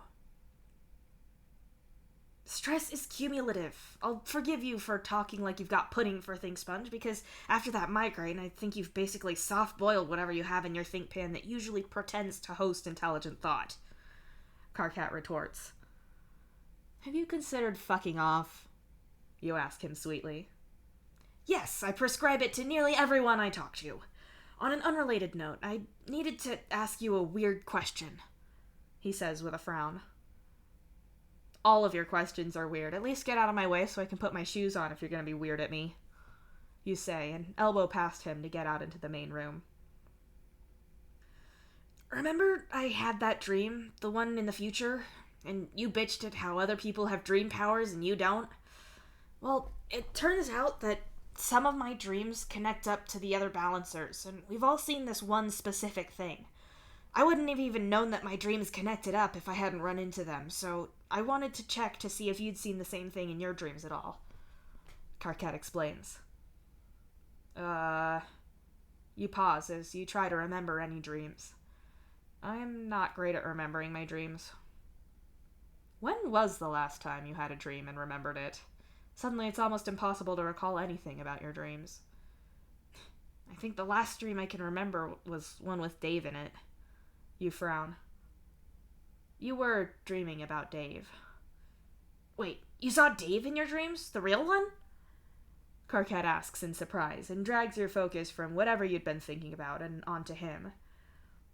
You have had a dream about your Dave, but you doubt Karkat's going to find it helpful. Well, when I told him about it afterwards, he said that's exactly what he'd have done, but I'm certain he wasn't literally there. You know, since he was in a bunny suit, you say, and focus really hard on tying your shoes and not looking at Karkat. What, like a mascot costume? Karkat laughs. Well, you try to say, but your mind is suddenly filled with the vision of Dave in that outfit, semi-ironically posed on the bed beneath you as you stared down at him. Holy shit, I would pay money to see Dave in some giant rabbit costume, like a team mascot for some dumb sport or a store's promotional dumbass idea. Karkat cackles. This was more like skin-tight red sequins bodysuit with... You trail off with a wistful sigh. What? Fuck, Solex, I didn't need your sex dreams in my think sponge. I'm gonna have that mental image forever now. Karkat yelps. You look up from tying your shoes to see that Karkat's face is a little darker now, his expression a little flustered. You're welcome. It's a great mental image. He was wearing those beat-up old red shoes of his, too, instead of sparkly high heels or whatever, if that helps the picture. You say cheerily. You know what? Somehow I think I was already picturing that. Karkat groans. Dave said it was accurate. You add as you tie your laces on your other shoe. By the many cruel and awful gods, stop! Wait, no, did it have a little fluffy bunny tail on the back too? No, I'm not entertaining this. Karkat insists. So, I'm assuming that wasn't what you all saw that you wanted to tell me about. What was the thing that you were talking about? You ask, having some mercy. You're surprised you can think about Dave like that without it hurting, but maybe it's because it's a mental image that's so acutely Dave and so incredibly silly that it's hard to feel bad about it. Yes, thank you. I'm steering this conversation back on track, even if it kills me. That wasn't what we all saw. Each of us saw this door in our dreams. Have you seen one? Not a regular door. It's... Karkat trails off and moves past you to the wall. You watch as he draws out a big circle in the air by the wall with his finger. It just touches the part where the floor meets the wall in a way that'd be highly impractical for a doorway. It has lights around it, or sort of. There's 10, but now 2 of them are lit up, but it was less than that before. It's perfectly flat against the wall. It's so odd. I've seen it before. Dave had, and now all 3 of us did. Have you?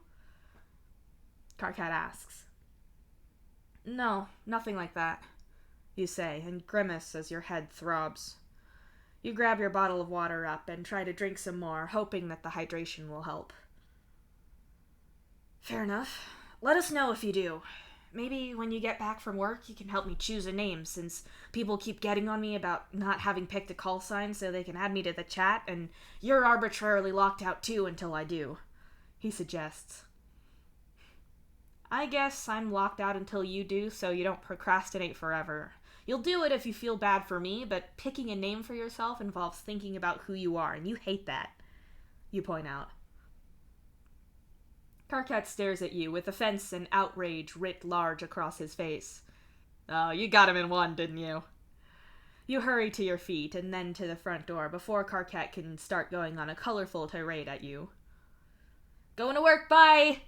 You say in a rush and make your escape. The shutting door cuts out Karkat's irate screech milliseconds into it, confirming your excellent decision to leave. I'm coming into work. Really? I thought you were sick. Yeah. Thank you for the 0 amount of context, reassurance, or explanation given. Hopefully you'll have some of those when I see you. OMW. The messages are just getting shorter and less helpful, I see.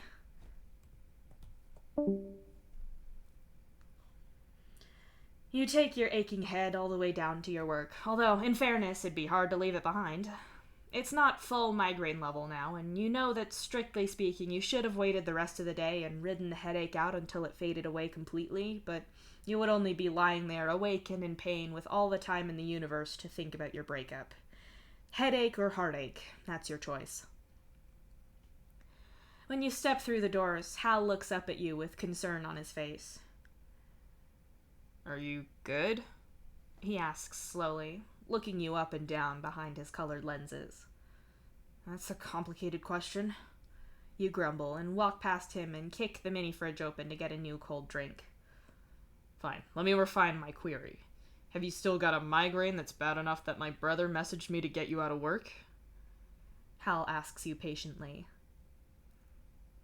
No, it's just a headache now. I took medication to take it down to this, you say, with your drink pressed to your temple. More accurately, your now ex-partner gently gave you the medication you needed in absolute silence so as to hurt you as little as possible. A hollow space in your chest starts up its familiar ache again at the thought of that. Oh, okay, so you only needed half the day, but Dave didn't know if it was going to work then? Hal asks. He didn't know. You tell him and sit down at your desk. You wince at the brightness of your screen. Turning it down doesn't help a lot either, if you're honest. You open up the ticket log and the updates from the rest of your department about how the antivirus is going. It looks like there hasn't been any instances of Karkat's codefuckery getting past the antivirus, only cases of the antivirus not playing nice with weird software combinations on people's devices. That's not too hard to fix over time, so that's something. Your boss has also recommended that the ship is considered free enough of the virus to be able to contact other ships now without spreading it. They're going to have a meeting on it tomorrow. All of that leaves you with everyday IT problems. We're not too slammed, you know. If you still feel shitty, you can just go. Hal offers and leans against your desk to look at you with concern.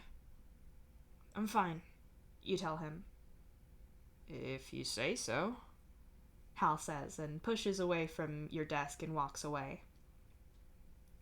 You listlessly go through a few tickets, but each one drives home the point that this was a bad idea. You have to go through the ones that Hal's program can't understand, either because their typing quirk is too difficult for it to parse, or because their question is so blisteringly stupid. Subject: help. Message body: IT cable? You read out. Saving the ship from the void was a mistake, Hal says back in complete deadpan. You compose a reply.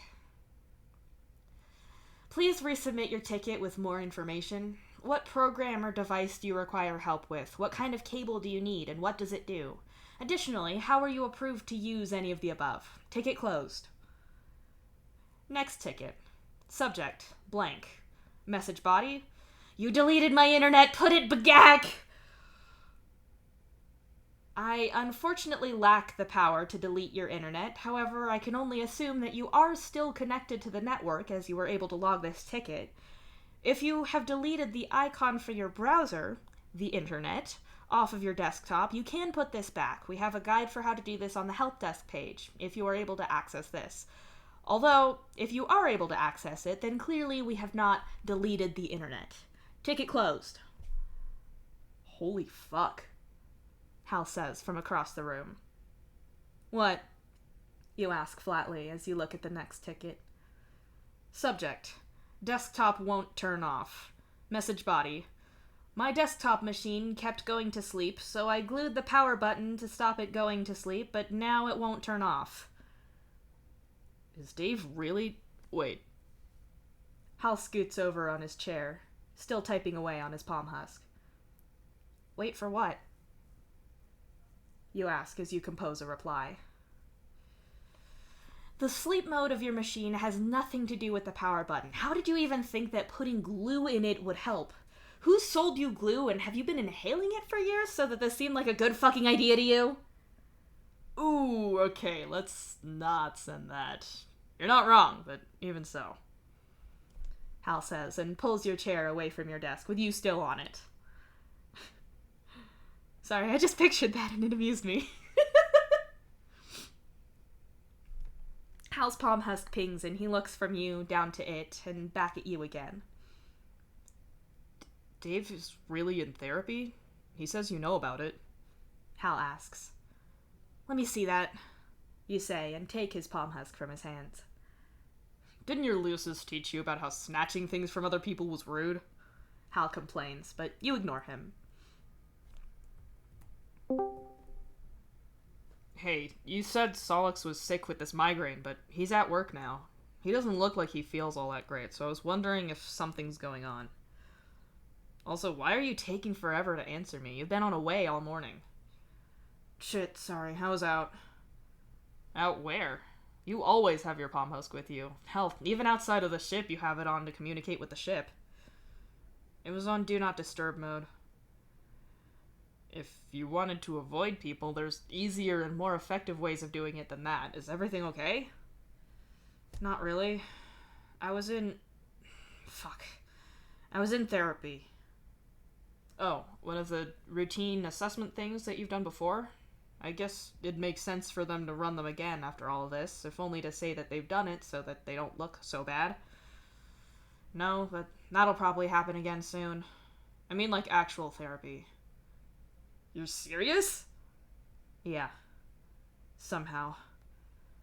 Shit, you said you'd never go to that. I mean, not that I blame you. I can't really deal with that unless it's super specific and short term, and I know it creeps you out worse than me.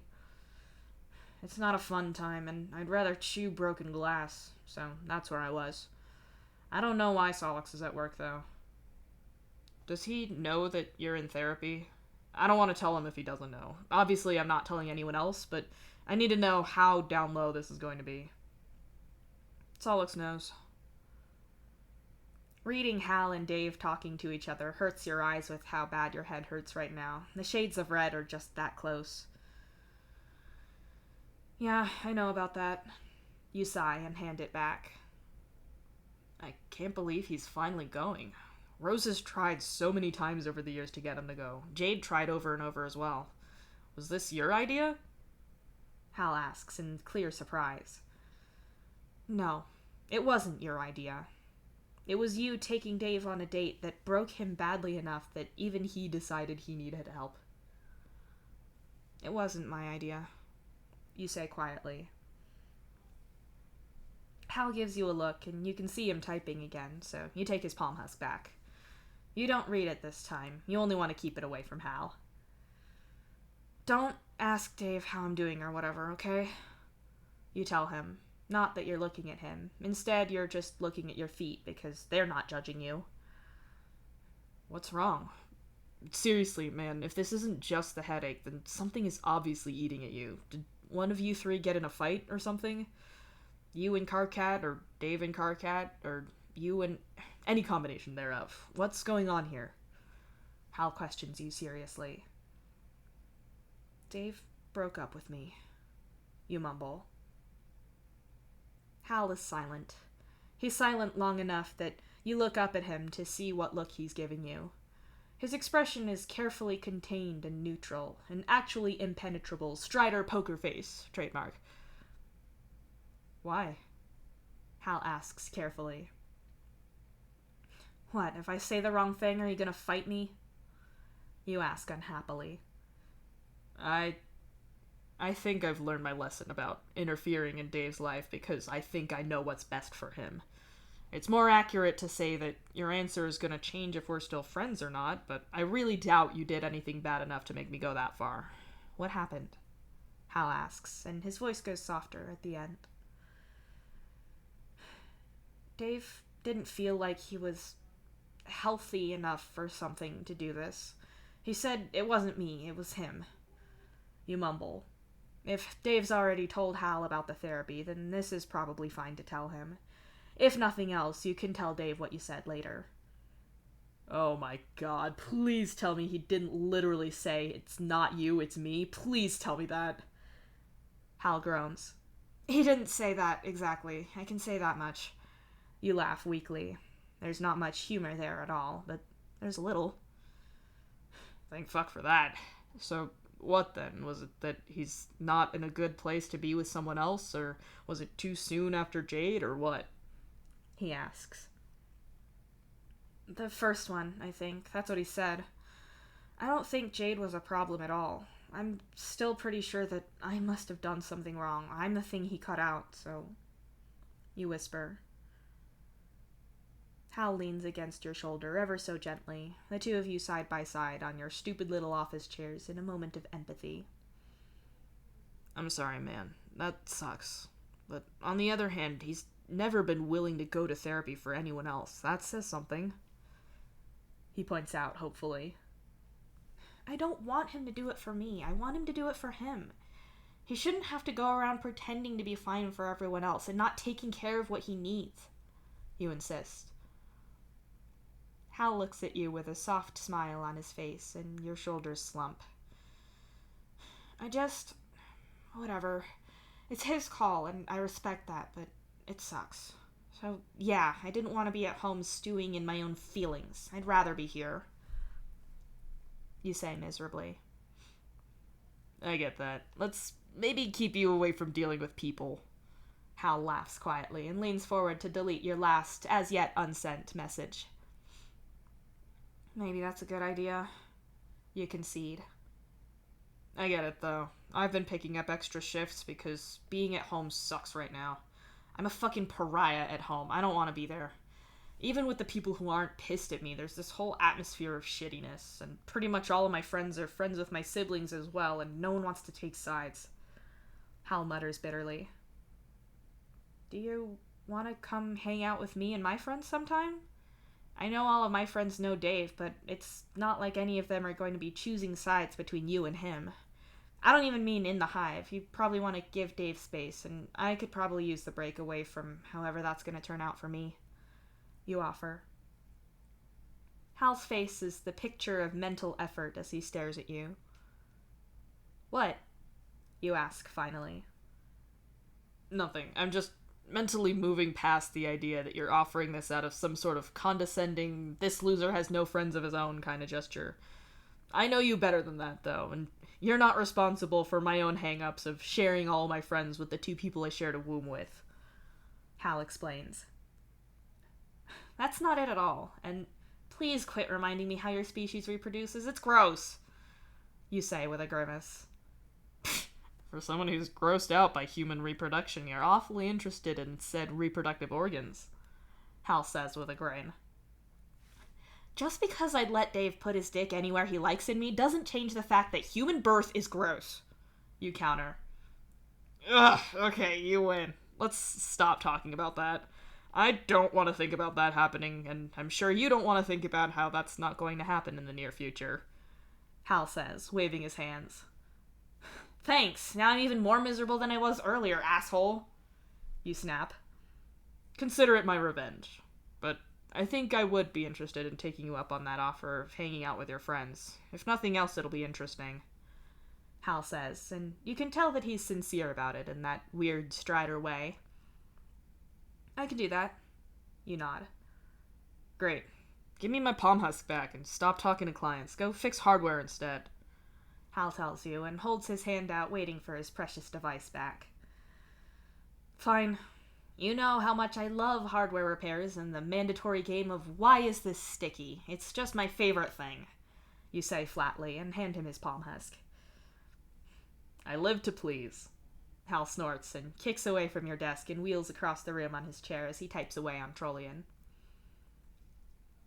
In fairness to Hal, you do feel better working on machines instead of dealing with people, and it means that you're not looking at a bright screen the whole time.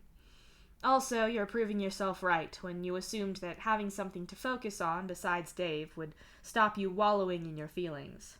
That's not to say that you're scrubbing down mysteriously sticky keyboards on husktops, deliriously happy, and holy shit, if you don't stop humming and almost singing the same 3 bars of whatever that is, I'm going to come over there and strangle you, Solix, Hal hisses at you several hours into your work.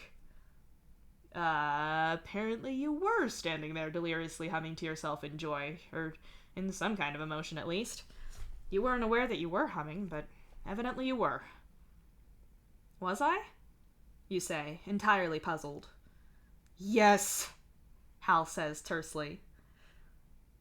You rest your hands on the repair table as you lean over and try to recall what you'd been humming, but it's not coming to you. If you try to actively think about it, it slips away from your mind. What did it sound like? You ask him. Hal stares at you like you've lost your mind for a moment, and that's probably fair if you've been humming the same thing at him for an extended period of time only to forget it suddenly. Seemingly sensing that your question is genuine, he hums it back to you, and instantly it clicks. You hum along with it and find that you can go ages through the song without any help at all. What even is that? Dave's got better audio recall than me. I'm more about the names and dates of songs from Earth.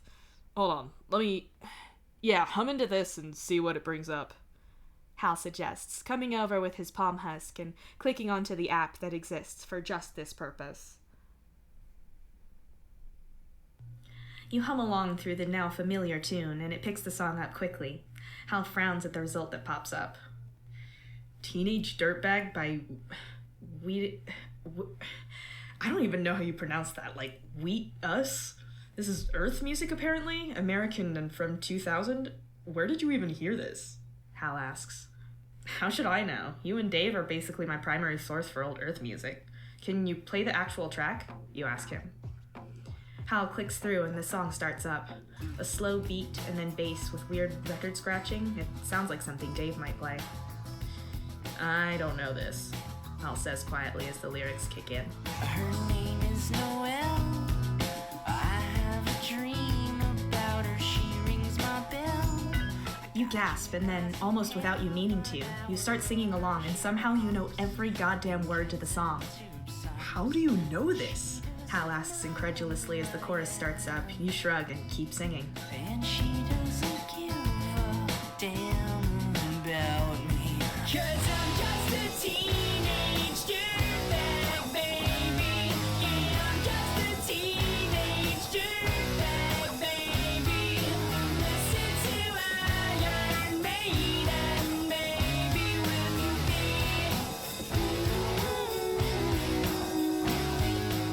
Wait, Wait, is this some kind of balancer thing? You're not gonna summon ghosts or the void in here, are you?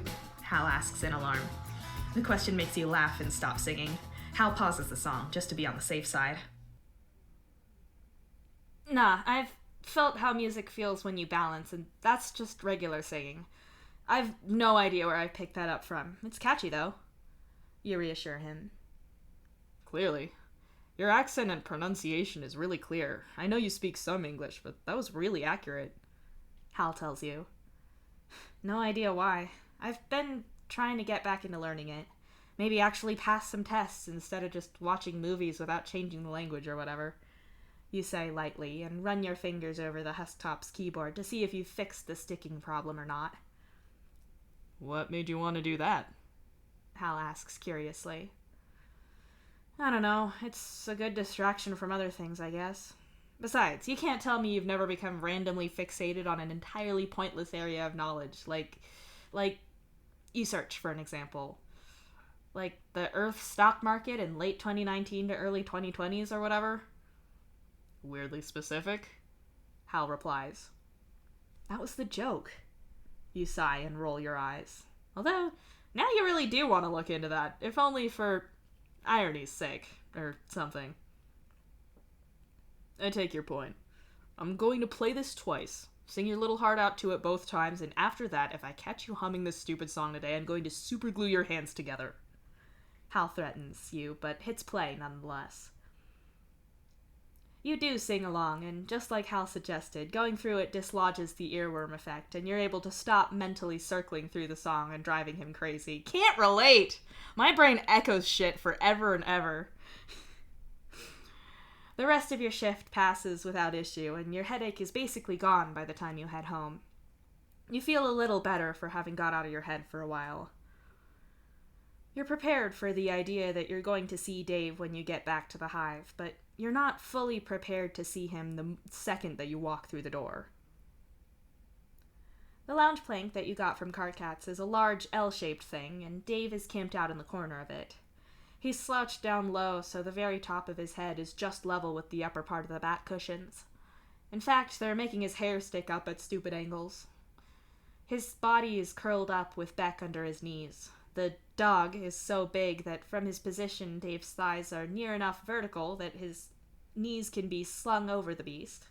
It doesn't look comfortable in the slightest, not with his legs up like that or with the angle his neck is at. All that said, he's still Dave, and merely looking at him makes your blood pusher stumble and stutter in its rhythm.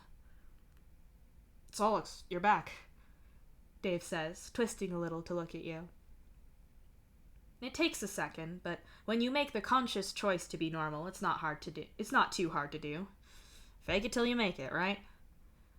So the eyes still work then, you say flatly and walk over to the lounge plank. Yeah, only the best reviews for Equius's work. Dave smiles, and you sit down next to him. Hello, monster, you say affectionately, and lean over to scratch Beck's head. I'm impressed he knew what was going on with you this morning. No one's trained him to alert on whatever migraine symptom he picked up. Are you feeling better now? I'd guess you are, since you went to work with Hal. Dave asks, and clicks his tablet off. It had been resting against his knees, with the cover of it draped over his shins to hold it there by friction or whatever. You have his full attention, apparently. Beck lives by his own rules, I guess. I'm basically fine, just a mild ache in my head now. I want it to work. You tell him simply. Yeah, Hal said. Dave says quietly, looking at his tablet, even though it's turned off. You told him about going to therapy, you say hesitantly. I did do that. That was the thing I did. Trying to be more open and honest with people.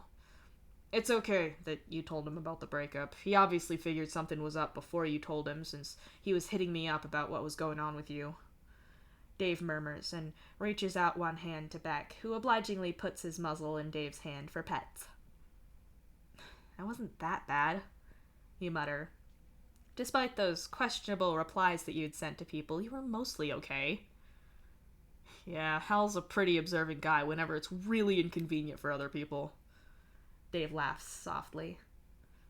stupid self-aggrandizing asshole that I actually like a lot. You groan despairingly. That's how he gets you. Dave agrees. You slump down on the lounge plank yourself and sigh. You feel pretty tired out. Oh, how was therapy anyway?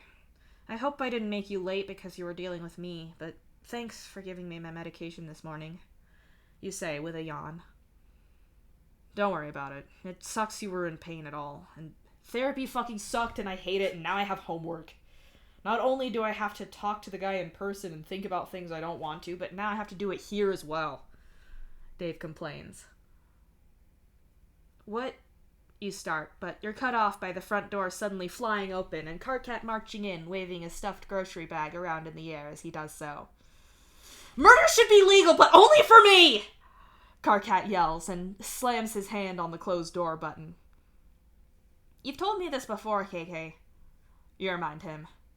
Hey, Karkat, Dave says as well. The store was just full of... Ugh! You know what? I'm not even going into it. I'm going to be calm. I'm going to be zen and chill and not think about snapping other people's bones like glow sticks! Karkat yells and stomps over to the little refrigerator and cupboards. So chill, you observe.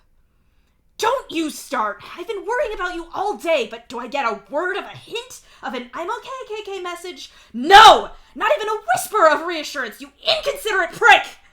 Karkat yells at you, gesturing at you with a carton of milk like he might throw it at you.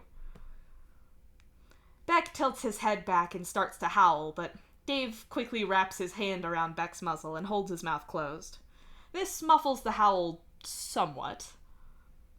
No yelling from either of you, Dave insists loudly and gives Beck and then Karkat equally stern looks. Please, you add with a wince. Okay, I'm sorry, Karkat says at a more reasonable volume. Dave gives Beck a warning look and takes his hand away. The howl doesn't start up again, but Dave does get his hand licked.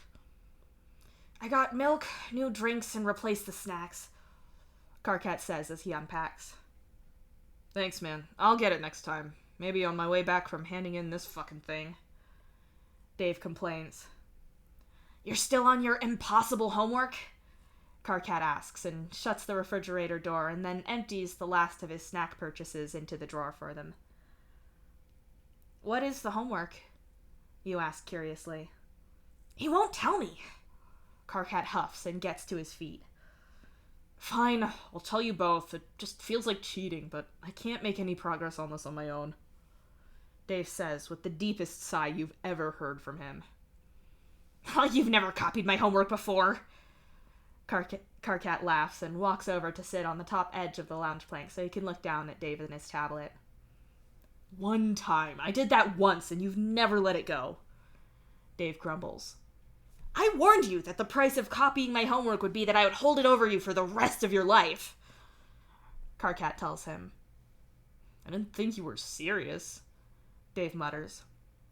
And a valuable lesson was learnt that day. You snort, making Karkat grin at you and Dave roll his eyes. Whatever. My stupid homework is all about trying to work out what I want, which I'm notoriously not good at. I do want to talk to my family again, but I sure as shit don't want to talk to them. Like, I want to be in a state where we are talking, or aren't not talking, but actually talking to them to get to that point? Awful, disgusting, horrible. So the doc wanted to know what it is I'd want them to say if I did talk to them. Why am I chill with you and Hal, but no one else? Dave asks, waving a hand at Karkat, whose expression shifts into something guilt-tinged. What have you got so far? You ask. Jack shit. I've written and rewritten this thing over and over. I've tried to draw it all out, and that's not helped. There's nothing in common between the two. Dave says despairingly. I wouldn't say that, you say slowly as you think back over it all.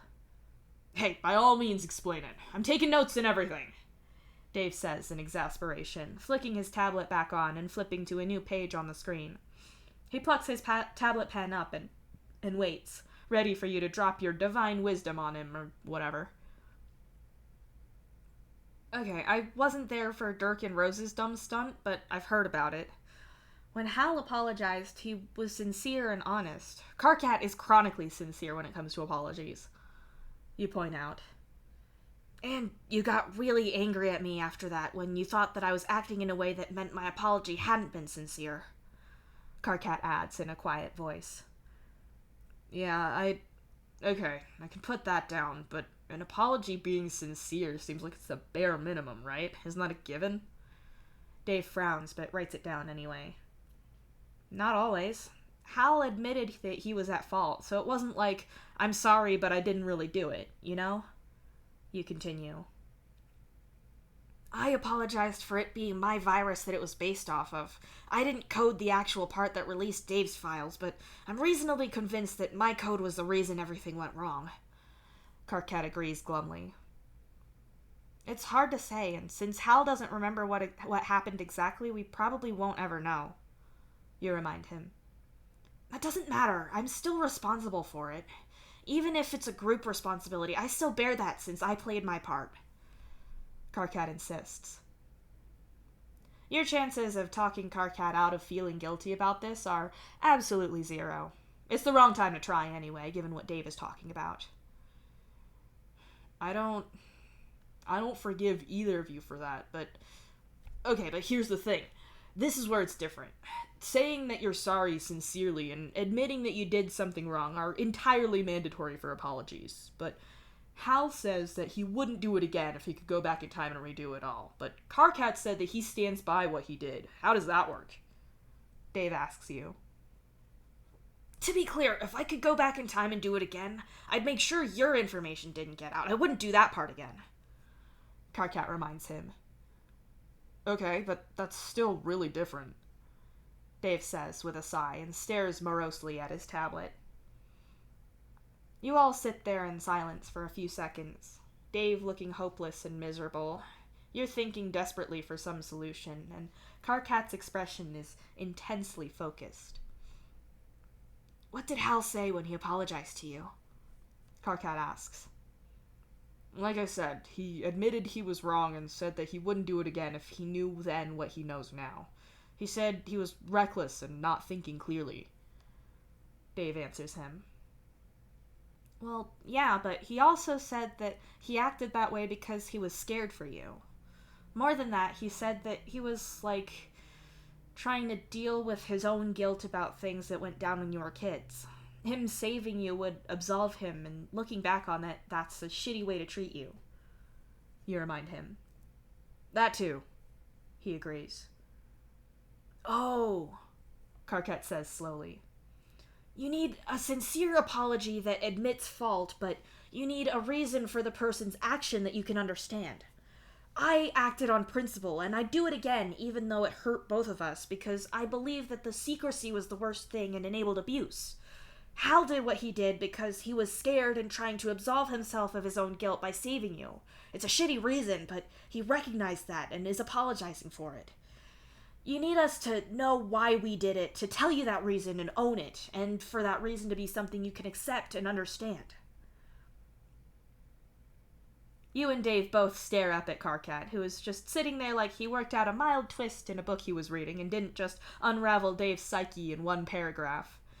No matter how long you know Karkat, it always gets you when he does shit like that. Fuck, yeah, that's it. I guess I am copying your homework, Dave whispers. Okay, so try this. Dirk came to you and said that... I'm just guessing from what I've heard, so feel free to correct me here. But say that he said that he was sorry that you were hurt, but not sorry for what he did. That he did it because you needed saving and you couldn't do it, so he had to. That doesn't admit fault. It's not really sincere as an apology either, and I'm guessing the reason doesn't wash with you either. Karkat lists off. That's basically how that went. Yeah, I fucking loathe the idea that they think I'm some weak little kid who can't take care of himself and needs them coming to help me out. Sorry, not sorry. Dave hisses angrily. You frown as you think about that. Will any of Dave's family have reasons that Dave will accept?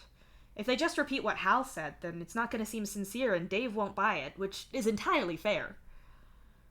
Let's flip that then. What if you talk to your dad? I can tell you that he didn't have much of anything to do with what actually happened, so that might be easier, Karkat suggests. Do you mean actually talk to him, or is this an imaginary conversation to see if your idea works? Dave asks. The second, you say, before anyone else can talk. Dave, Karkat, and Beck all ignore you. Imagine it. Say you go to talk to your dad, just you and him. He says that he's sorry that he hurt you. He never imagined that the plan everyone had would blow up like that, and he feels awful for what happened. He admits fault in that he didn't stop everyone from going through with it, or insist that we waited. He says that he let it happen because he was scared for you, and angry at the captain for putting you through all of this, and angry at himself for not noticing. Maybe he felt like he failed as your father or something, and his own emotions blinded him. He's sorry for what happened, and even if he stands by the decision to make things public, like I do, he still regrets you getting hurt. Would that... Oh. Karkat falters as tears silently spill down Dave's face. The waterworks seem to startle everyone, Dave included. He sniffs and wipes at his face. Beck wriggles out from under Dave's legs and hops down so he can put his paws on the sofa by Dave and nuzzle his face into Dave's. Sorry about the tears. Don't know where that came from, Dave says in a watery voice. But yeah, that'd be... I miss my dad. Dave's voice is so small and sad at the end there that your heart breaks for him. Obviously, you should listen to your therapist over us, but if that's what you need from an apology, I don't think you're asking too much at all. You also can't get that apology if you don't ever talk to them, and considering as I was there when your dad was told about all of this, I'd be stunned if his real reason wasn't something like that, Karkat says gently. Dave sniffs and wraps his arms around Beck's body. You can't see his face with Beck in the way, but that's okay. Beck's doing his job of comforting Dave, and that's what you want here. You're starting to see what Dave meant when he said that he needed to pull back so he could fix things. There's a lot of open wounds here, and they're bleeding at the slightest touch. The mere idea of an apology, the simple concept that Dave wants to know why someone hurt him, that small thing is enough to break him down. Then again, evidently, Dave has had a lot of people wrong him and hurt him without any apology at all, much less giving him any reason that Dave could understand and accept. He needs this. I'll talk to the doc about it, but I think you two are right. I should tell him about you two helping out. He already said he thought you two were good people from when I told him about you, Dave says quietly into Beck's fur. I don't know, did you tell your doctor about how much of the lounge plank Karkat takes up all the time, or how fussy he gets about how clean things have to be? You ask teasingly, and Dave laughs weakly into Beck's fur. You catch the flash in Karkat's eyes as he latches onto the plan to make Dave laugh a little bit more to alleviate the pressure of dealing with all of that realization he's just been through. Me? You obviously didn't tell your doctor about this asshole who leaves his shoes wherever he takes them off and not by the door like a civilized person, Karkat says in offense. I'm sorry I'm not as organized as you, Karkat. Don't let him pick up your laundry, Dave. He'll alphabetize your shirts, you warn Dave, whose shoulders are now shaking with silent laughter. Well, at least I won't make him wear mismatched shoes, Karkat counters. If I did, you'd still make him leave them precisely by the door, you add. Okay, wow, Dave says loudly and waves his hands between the two of you to break up your fake argument. You two didn't fix Dave's problems just like that, but you did help, and you did make him smile. You're pretty sure that's a win for you all.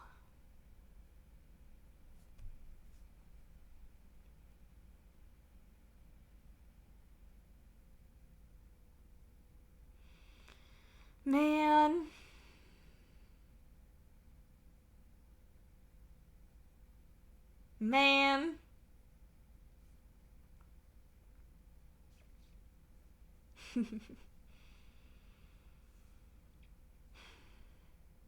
I love my silly guys. I love them so much.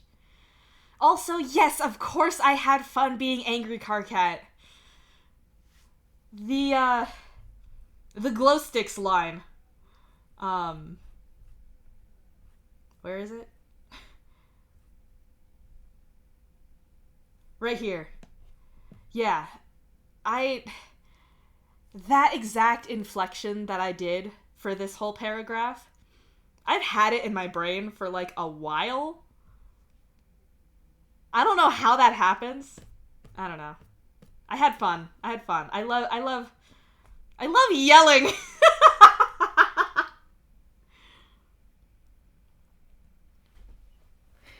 Yeah. Just bust down the door and scream, "Murder should be legal, but only for me!" God, I love Carcat. Well, folks, that is the end of the chapter, but it's not the end of the stream. So don't go anywhere. I'm gonna be back very shortly. I think a shorter break than before. But I'll be back in a few minutes. And we're gonna have us some fun times.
I'm back. Dude, I'm so typing. I'm the genius of all time. I grabbed some food, but I haven't eaten it yet because it's a little bit too hot. I'm allowed to have a little bit of John.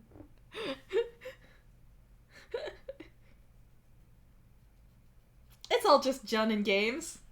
John and James? Videos James? Who is Video James? Everyone is asking this. Yeah, this is still hot. Alright. Well, in that case.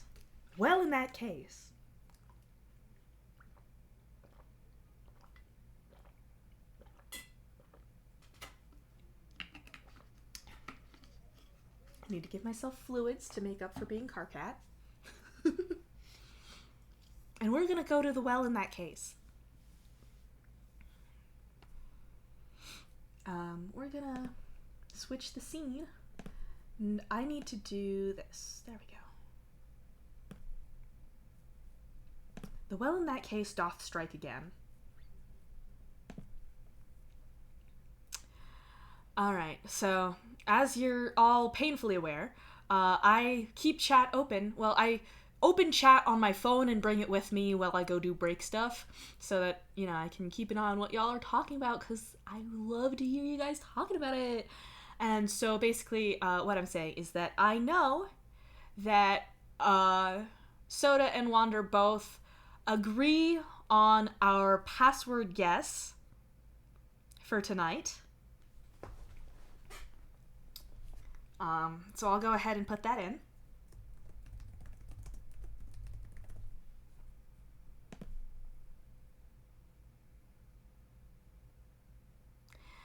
I hate you, stupid smart people!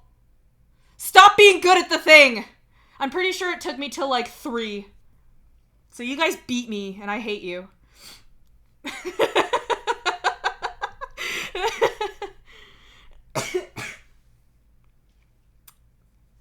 Yeah, I just looked at what 3 is, and 3 is definitely the one that I figured out the pattern on.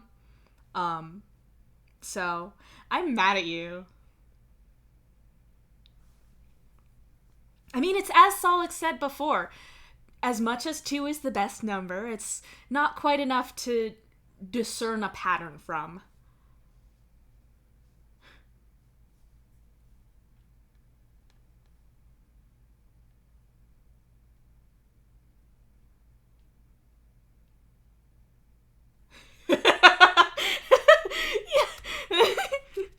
Correct. There are 3 S's, and they're all flinging at your face now.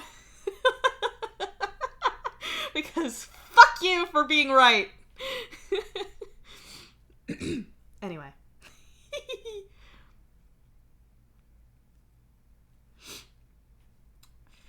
Dave Strider, your boss says to you in all caps somehow. I know, I'm sorry, I'm going as fast as I can.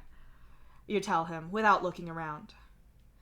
You look up from your station and see that the lines of people in front of you are now even longer. The man in front of you walks up and you look at him despairingly. This man has a hat on. You don't know what you're meant to give to people who have hats on. Oh no, you had a list here somewhere, didn't you? You scrambled to look over your station, but there's no list to be found. Strider! Your boss shouts. He has a hat! You argue, turning around to look at your boss. Your boss, who is a horse? Your mom is standing next to him, giving you and everything around you a skeptical look. Oh, this is a dream. That makes sense. You say slowly as it dawns on you. Where even is this place? What were you even supposed to be doing here, and why did hats matter at all? Your mom shakes her head and reaches out. She catches hold of your wrist and pulls you away. Are you taking me somewhere else? Is everything okay? You ask your mother as she opens a door and pulls you through it. Sometimes your mom comes to warn you of things or to guide you in your life.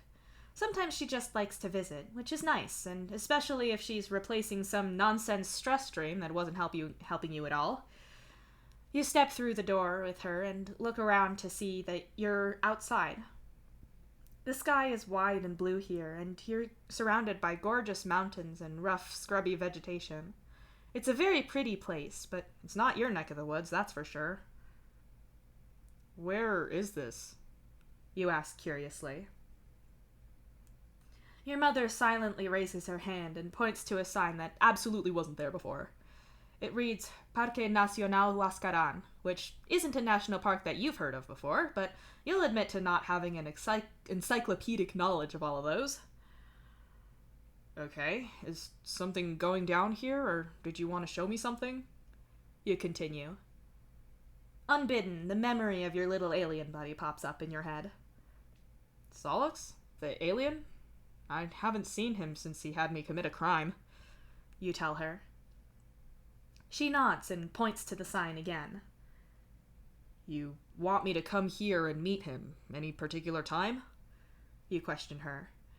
You've got some time off of work saved up, and you can probably take a day off and drive to wherever this park is. Without warning, you're woken up to the sound of something breaking and the sound of your youngest loudly yelling, "Oh no!" She's not yet grasped that if someone breaks something and she reacts loudly, then you can, in fact, hear that. Your turn, your wife mumbles into her pillow, so you swing your legs out of bed and sit up. I need to go check something out soon. I had a dream. You tell her as you stand up. She murmurs something to the effect of, "That's nice, dear," and you leave it at that. Your kids knocked over one of the side tables downstairs and broke a lamp, but luckily for you, they only broke it apart and you were perfectly able to screw the bits back together again and have everything working. You sit on the sofa and supervise your kids as you scroll through your phone. You should Google this park and work out how much of a trip this visit is going to be. It didn't look anywhere local, but maybe you're mistaken. Huascarán National Park is a Peruvian national park that... Peruvian? You can't go to Peru! That's... You open a new tab and Google the distance between Mexico and Peru. Distance from Peru to Mexico. Distance from Peru to Mexico is 4,708 kilometers. That's so far away! Fuck! You can't just not go after your mom told you that you had to, but getting on a plane and traveling just shy of 5,000 K is a lot different to you taking a day off of work and driving to some remote place to talk to some spirit, or see someone whose cousin's wife's best friend told you that is having ghost troubles. You are absolutely going to have to see what kind of magic you can work with flights and cheap as hell accommodation before you can even think of trying to bring this up to your better half. Oh, man. Spaceboy better have a damn good reason for dragging you out there. As it shakes out, you're able to hop a last-minute flight with pretty much just a backpack of luggage for not that much at all. You trade half a shift with someone to bail out of work early to make the flight, and then, with all things being well, you can come back on Sunday evening. You're well aware that you've got to bring back a good chunk of treats and souvenirs for your kids to make up for going on holiday without them, but these are the prices you pay. October in Huascarán National Park is pretty mild. There's not a lot of other people around right now, as it seems to be the rainy season, but at least it's nice weather now. It's got everything you want in the national park. It's got wildlife, there's hiking trails, mountain biking, even snow-related activities in some parts. There's lakes. Shit, there's even archaeological stuff here, too. It is, however, devoid of aliens, which is a real disappointment, as aliens were really what you came here for. You figure you'll wander along one of the hiking trails so you can see the sights since you're here. Maybe you'll stumble across the little gray man from space. Well, you say little. The guy wasn't exactly short, and those kind of terrifying horns made him even taller. As usually happens, when you walk around, the old Dave Jukebox brain starts spinning the randomize wheel that lives up there. You get through a few radio jingles, several mashed up songs, and then run into one of those songs that stuck itself in your brain when you were a kid watching MTV. I've gotta have the snippet. Did I not have the snippet? Don't I have the snippet? Come on. Brother, I don't have the snippet. Well, you know how it goes. You're gonna hear it in a second anyway. Spoiler alert.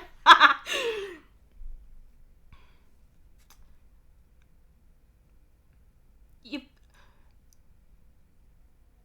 Yeah, okay. Sorry, shit. I was trying to remember the... Wait. Yeah. I literally listened to this earlier today. Okay. Yes. Okay. Fuck. Shit. Sorry, my brain is having a moment. Ah! I'm normal. Sorry.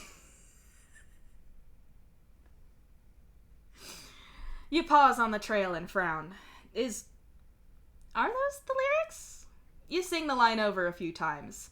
The song is all about the singer having a crush on this girl and not thinking she likes him at all, but then she does. He's insecure about it. So, listen to Iron Maiden Maybe with me sounds hesitant enough to be right, but you're not sure now. You put your headphones in and search up the song. It's actually in one of your saved playlists of music from when you're around that kind of high school age.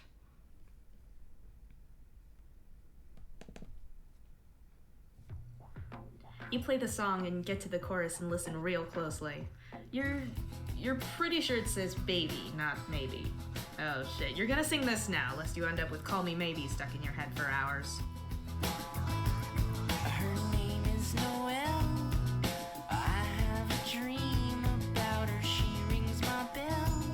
I got gym class in half an hour. Oh, how she rocks in kids and tube socks. But she doesn't know who I am. Ooh, this is nice. You're getting that nice in the groove feeling that music gives you sometimes when you sing the right thing at the right time. 'Cause I'm just a teenage dirtbag, baby. Yeah, I'm just a teenage dirtbag, baby. Listen to Iron Maiden, baby, with me.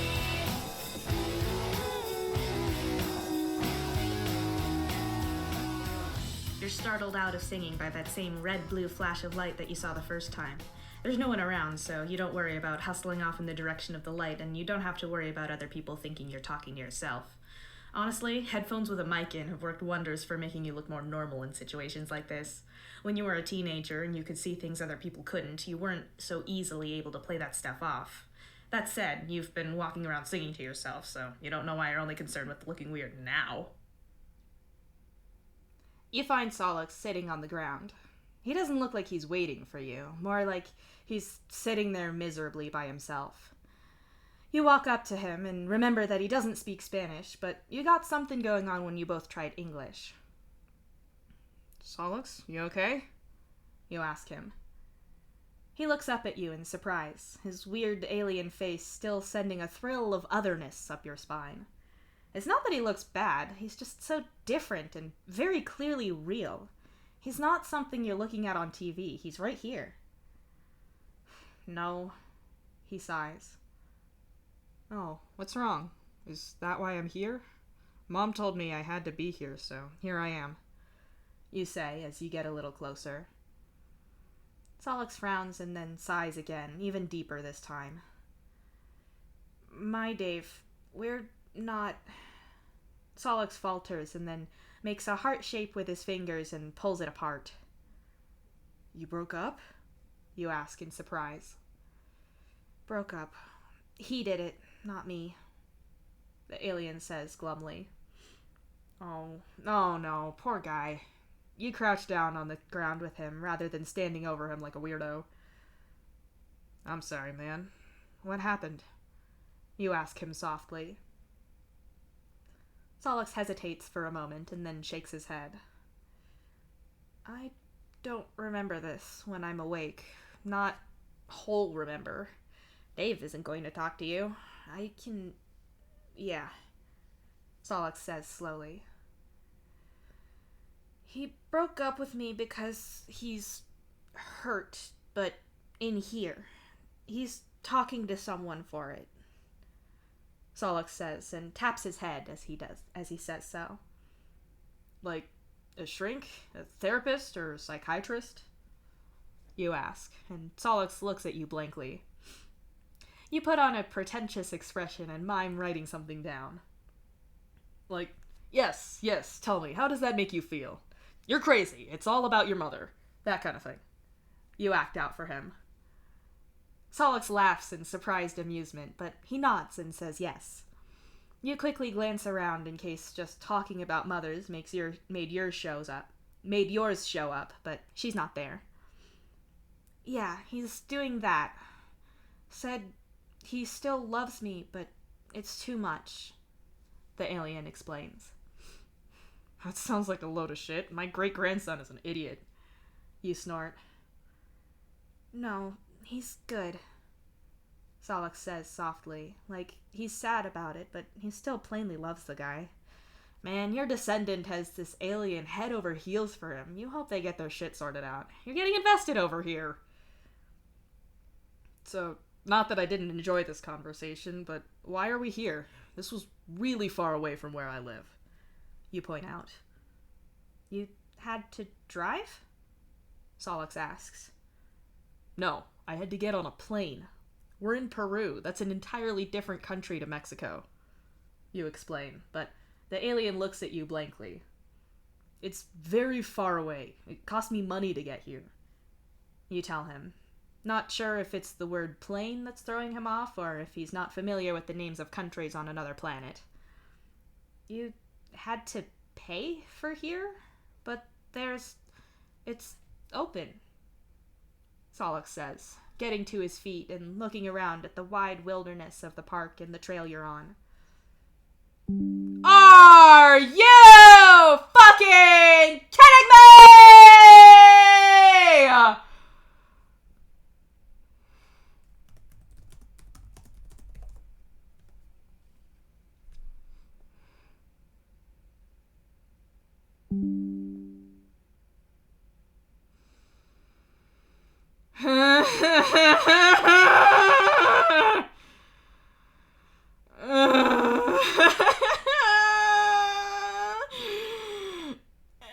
Okay.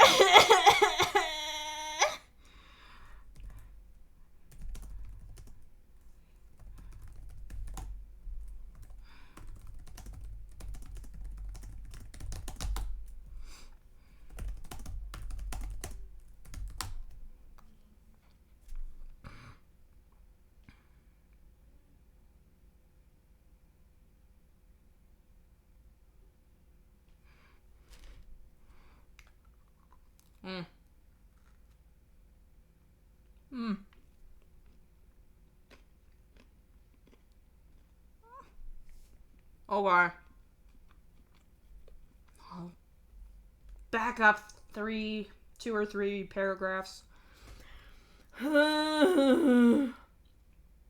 Yeah, I would. You're right. Whole paragraphs are bust.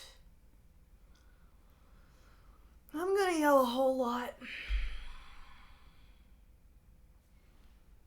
That makes me angry. I don't know if you know this, but that does make me angry. My Wi-Fi doesn't like me.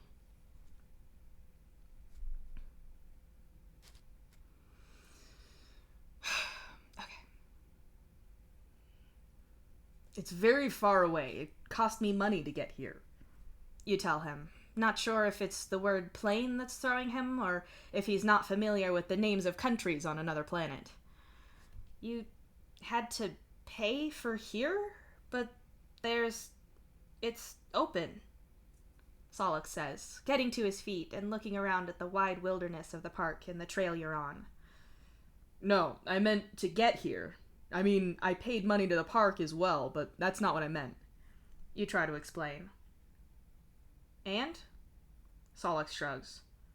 And I spent money doing that, to come see you here. Money I need for, food and rent. You continue. Rent? Rent what? Not food. You can't rent food. Solix frowns. He lost him on that sort of linguistic shorthand. No, you say rent as, like, you can rent stuff like a movie or a book or whatever, but also rent means money you pay to live in your house. People just call it rent. You tell him. You thought that was quite a good explanation, but Solix looks more confused than before. You give someone money to live in your... at home? Your house? Solix asks. Yes? I mean, if I owned the building, I wouldn't have to do that, but I don't have that kind of money, so I rent the house from someone who does own it, and I live there now with my family. If I don't pay that guy money, we don't get to live there, then we'd be homeless. You say patiently. Homeless? Solix repeats. Yes, homeless. Without a home. You have no home to go to because you didn't pay rent or something. You've got nowhere to put your stuff and you sleep on the street or... Solix is staring at you in wide-eyed horror. No, you can't... Everyone has to live somewhere, he insists. Does everyone always have a home where you live? You ask quietly. Yes! Why would... Everyone lives at home! Solix says loudly, if grammatically incorrectly. I guess you said you lived in space before, right? On a spaceship? I guess everyone would have to be assigned somewhere to live. Wait, you work, right? You have a job? You try. Maybe you're coming at this from the wrong angle. Yes, I work in IT, Solix says in what sounds like a practiced phrase. You try very hard not to crack up at the thought of space IT, intergalactic tech support. Sorry, sir, have you tried turning your stun gun off and on again? Ah, shit, that's so funny. Nope, don't laugh. Focus on the question. Okay, they give you money for that, right? You press on with focus on the problem and not at giggling like a dumbass. Yes, get paid, he agrees. Good for you. Do they take some of that money for where you live? Your work pays for it, but if you lost your job, you couldn't live there anymore? You ask. No? Everyone has to live somewhere. You don't pay. You get paid for stuff you want. Cool shirt, movie, keyboard with good keys. You don't need that, but you need somewhere to live. You want fancy food, you pay that, but you have to eat, so you get something even when you don't pay fancy food. Solix tells you. You live on a ship where you don't pay rent, no one is homeless, and you get food for free? Man, fuck 2019 Earth, I want to live in the future. You whine miserably. Bitch, me too. Solix looks both confused and concerned for you, and honestly, he's right too. Sorry, just mad about living in the wrong time. But hey, maybe 2020 will be better. A whole new decade or whatever. Maybe we'll all solve capitalism and live in space utopias like you or whatever. You sigh, seriously doubting it, but maybe you can hope. Solix says loudly. What? You ask him. 2020? Solix repeats. Oh, right. It's the year. So it's 2019 now, but next year it's 2020. Like 2020? I always have trouble with numbers in other languages. Actually, it's October now, so it's only 2 and a bit months until 2020. You explain. Solix is giving you a wide-eyed look, and you can see that his teeth are gritted slightly. Maybe it means something different in Alien, but to you, the whole expression is very yikes. What? You question him warily. Don't get sick, wash your hands. Follow me, he tells you, and as he says that, his eyes shift from mismatched colors to all white. You're not sure what to do with that weird advice, but when Solix looks around and starts walking off in a seemingly random direction, you have no choice but to follow him. Where are we going? You call after him as you hurry to keep up. This is definitely off of the trail, and unlike him, you can't walk through the plants around here. You need a thing, Solix says as he keeps going. A thing, you repeat. Solix doesn't say anything to that, and you're starting to feel a little annoyed. Listen, man, I committed a crime for you last time I saw you, and this is definitely off of the trail. Not to mention, I traveled across countries at my own expense to be here, so I'm gonna need more than a thing. And you're talking way more clearly than last time, so don't tell me you can't say. You say sharply. No, I've been learning again. I forget this when I wake up, but I remember some stuff, or I did. Probably when I wake up from now. Remembered that song and wanted to learn English again. Nothing else. Solix explains. Well, if you could remember to look up what the stock market's doing in my future, or tell me when to invest in Bitcoin so you can help me out when I next see you, that'd be great. You say sarcastically. Stock market, 2019. I can try. Solix says thoughtfully. I appreciate it. So, why are we here? You ask again. Solix sighs and frowns, not like he's frustrated, but instead his expression is intense. You ever send something by email, but safe? Like, Solix motions with his hand as if he's turning something slightly left and right. Secure? You guess. My computer knows a secret, and yours does. I send the thing. The secret is the same, and you get the email. He says carefully. Oh, encrypted. Yeah, email encryption or file encryption. A two-person verification thing, so you can send something securely. You gasp as it clicks for you. Yes, I need you to have that. The thing you got and this are part of that. Solix tells you. You need a time capsule and whatever we're here for to use as some encrypted password? Or I guess this could be like magical symbolism, but what's the end goal? You wonder. I'm like this, Solix explains. He turns to face you and holds his arms out in front of him as if he was resting his forearms on an invisible table before him, his arms not crossed but folded parallel to each other, so his left wrist is next to his right elbow and vice versa. This is me when... Solix lifts his left hand and points to his white eyes. When your eyes go white? You guess, and he nods. But this is me when I'm, not white, dark. This me can't remember that one. When I'm awake, I don't remember either. He tells you, gesturing with one hand, then the other. So, what does that mean? You ask. I know why I'm now and what you need, but I can't think the other one. I know it's big. I know we have to do it, he says seriously. Somehow you think that even if you could speak his native language, you might not fully understand what he's saying. You're not entirely convinced that he knows why he's doing this either. But whatever. Your mom sent you here for a reason, which means you're going to do this. You need to get better at English. You sigh.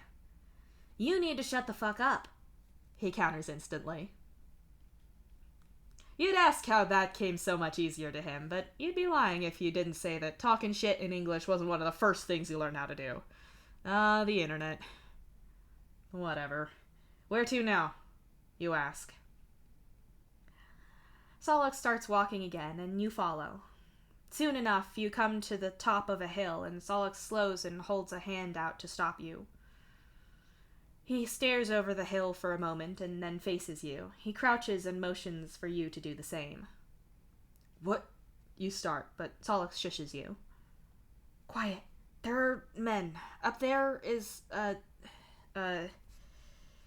Solix stares blankly for a second and then points to several clumps of grasses and shrubs around you. Plant? You whisper. Yes, that's it. There's a plant. You need the little, the plant eggs? Seed. plant seed. They have them up there in a jar. You need one. Don't get caught, he tells you. Okay, you can do that. Probably. You crawl up the hill past Solix so you can peek over the top and have to hurriedly dart back down to stop anyone from seeing you. You roll onto your back and shake with laughter. Your hands press tight over your mouth to smother the sound. Every Dave Strider the same. It's not that funny. It only looks a little like a dick. Solix groans despairingly. That is a 5-meter tall dick plant. You wheeze. The expression on Solix's face is drier than the arid ground underneath you, and regrettably that is even funnier. You do manage to stop your childish, muffled laughter and can roll back onto your feet again so you can sneak back up the hill. Look, it's definitely a dick plant. It's got 2 giant green balls at the base and a giant erect shaft that goes up absurdly high. It's a plant penis, a shrub schlong, a boner bush. You could go on, but apparently you have a mission to take responsibility for, even if it was just thrust upon you. It's on the end of the next paragraph. I'm mature. Over in the distance, you can see a couple of outdoorsy scientists having lunch and facing away from you as they talk. You're close enough that you can hear them, and presumably they can hear you. Hopefully, if you keep quiet, you can come in and out of here before they've even noticed. Come. Nope, stop it! They'll hear you if you laugh. You're the worst secret agent ever. You creep close to the turgid topiary and see the seed of these... No, don't do it! The seeds in the little jar are pretty small, and Solix said you need one, but you somewhat doubt your ability to keep track of something that small. To be on the safe side, you take a pinch of the seeds and shove them into your silicone phone case. No one will check in there, and that thing traps dust so easily, it should be able to hold on to plant seeds for... Hey, you can't be over here! Someone yells at you in Spanish. No. Fuck. Okay, you shouldn't get caught taking the seeds. You need those, but you've already been seen standing here, so maybe you can just play this off. Thankfully, you have just the right kind of stupid plan for such an occasion. You look up from your phone at the 2 scientists coming over, a man and a woman. You squint at them for a second and then speak. Y'all speak American? I don't speak none of that Mexican. You ask in your very best terrible American accent. Admittedly, you perfected this excellent accent and manner of speaking over voice chat in various first-person shooter games over your misspent teen years. It doesn't actually sound American to any American at all. You purposefully picked up stupid shit from everywhere, mashed it up, and ran it through some kind of cartoonish Yosemite Sam filter in your brain. It used to drive angry 14-year-old boys from Texas nuts and make anyone of literally any other nationality lose their shit laughing. It was great. I'm not quite certain I can accurately replicate that, so I'm going with my own autism accent, but Texan.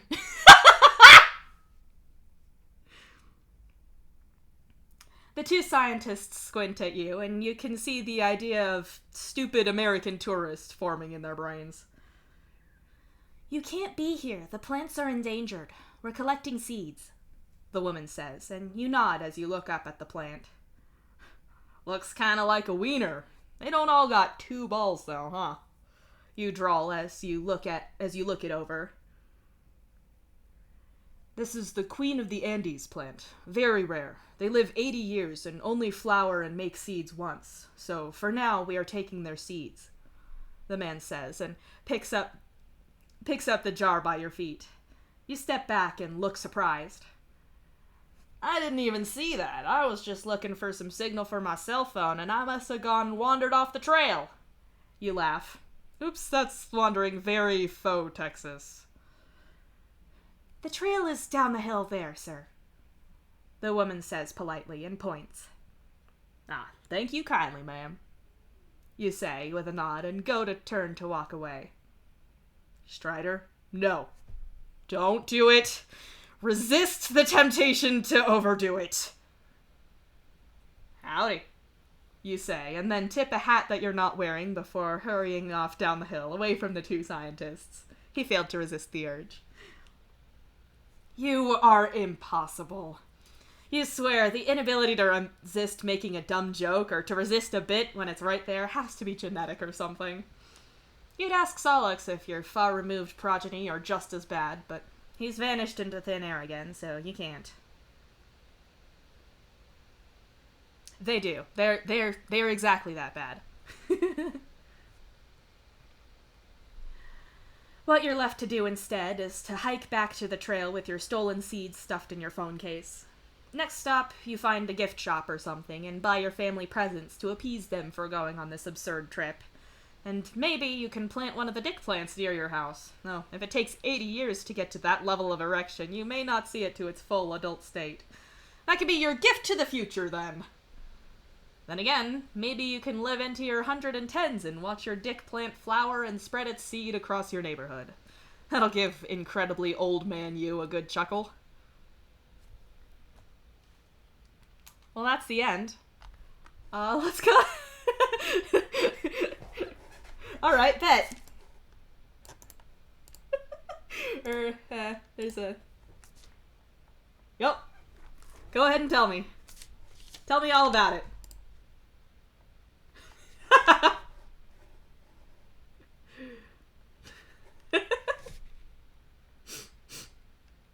Here they are.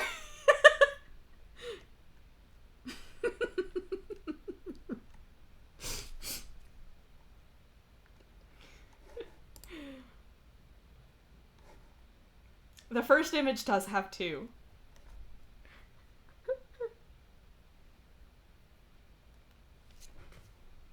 The first image does have two, I'll say that much.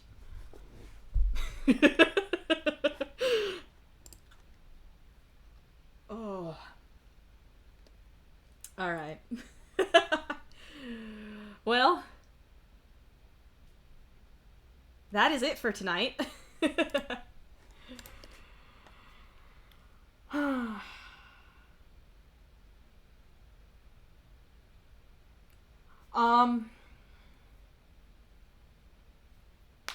Oh, crunchy. You can if you want. I'm not a smart person.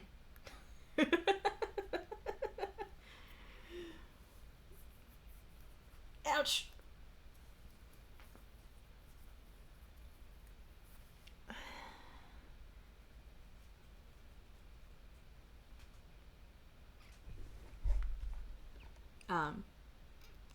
I know that there is another way, but I always forget the exact wording of it because I'm a stupid person. Naturally. How can I not call? You can't just say don't call you out for something so call-outable.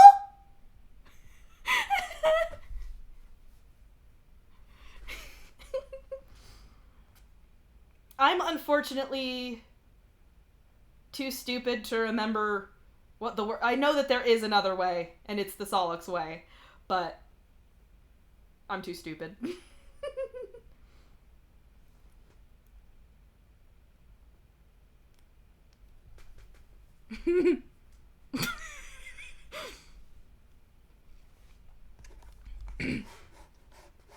The third way is to just know the URLs for each of them, which I did write down, but I'm not gonna tell you.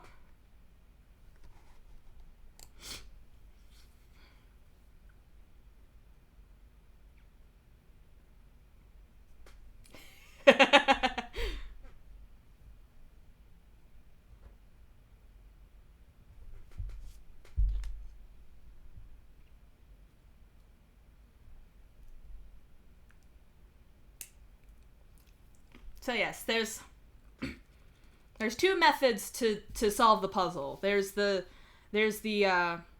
traditional puzzle solver method, and there's the huge nerd method. Oh.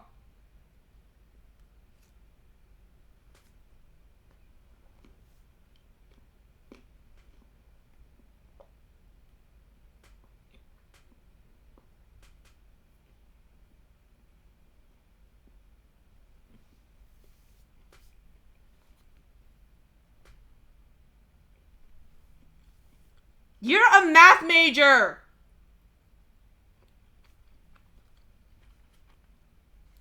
Fuck are you talking about? I'm not super deep into it.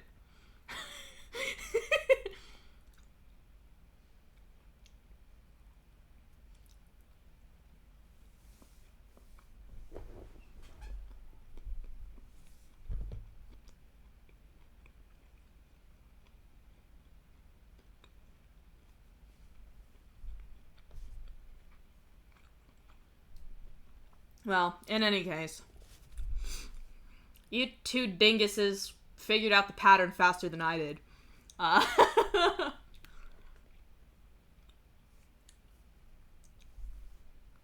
Yeah. He's such a dweeb, and I love it. He's like, his brain is like 70% jokes and memes. And I relate to that. My speech patterns are like 85% borrowed from sources that I've seen throughout my formative years. So I don't judge, and even if I tried to, I wouldn't have room to.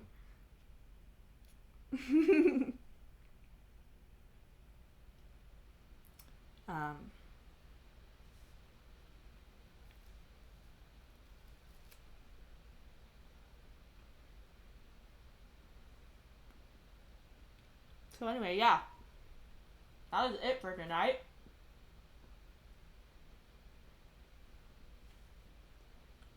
I'm sorry to VODheads for immediately yelling when the stream went down. I'm not sorry for yelling as Carcat. That was the best. That was the best.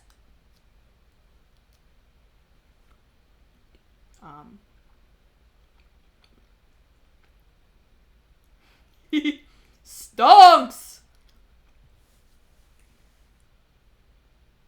But as we saw earlier, it clearly worked.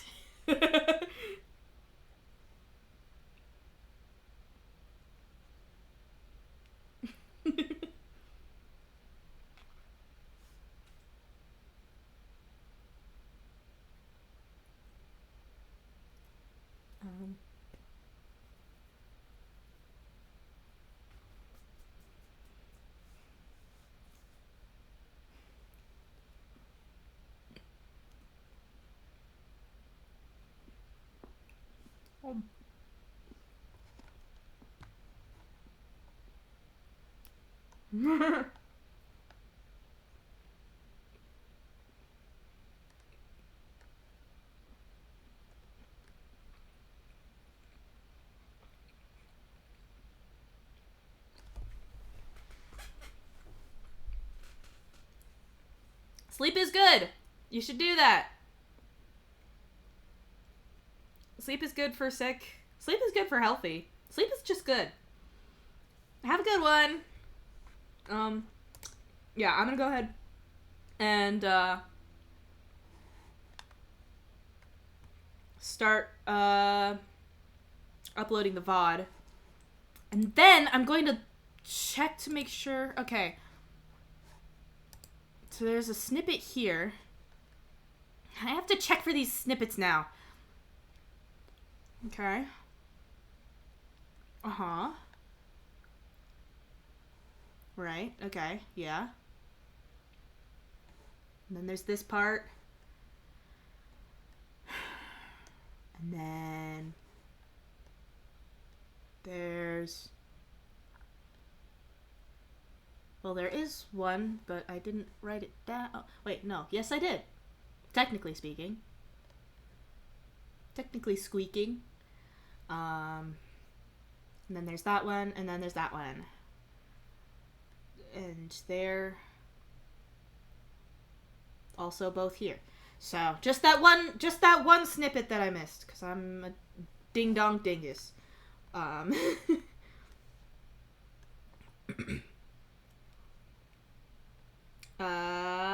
So yeah. That's it.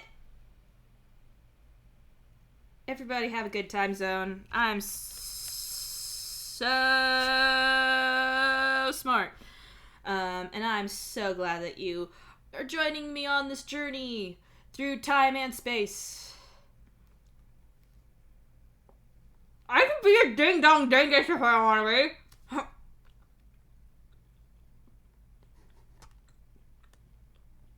It's the perfectionism. This is what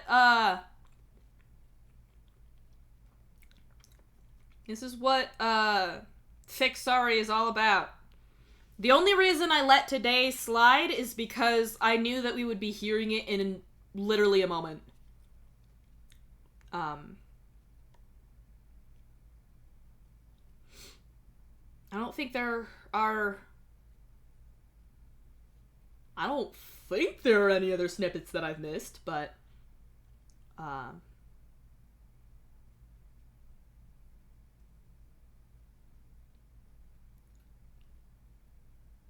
anyway. I didn't have an end to that sentence. Point being, now I turn off the stream and now I go upload the VOD. Have a good... Bye! Whoa. Bye! We...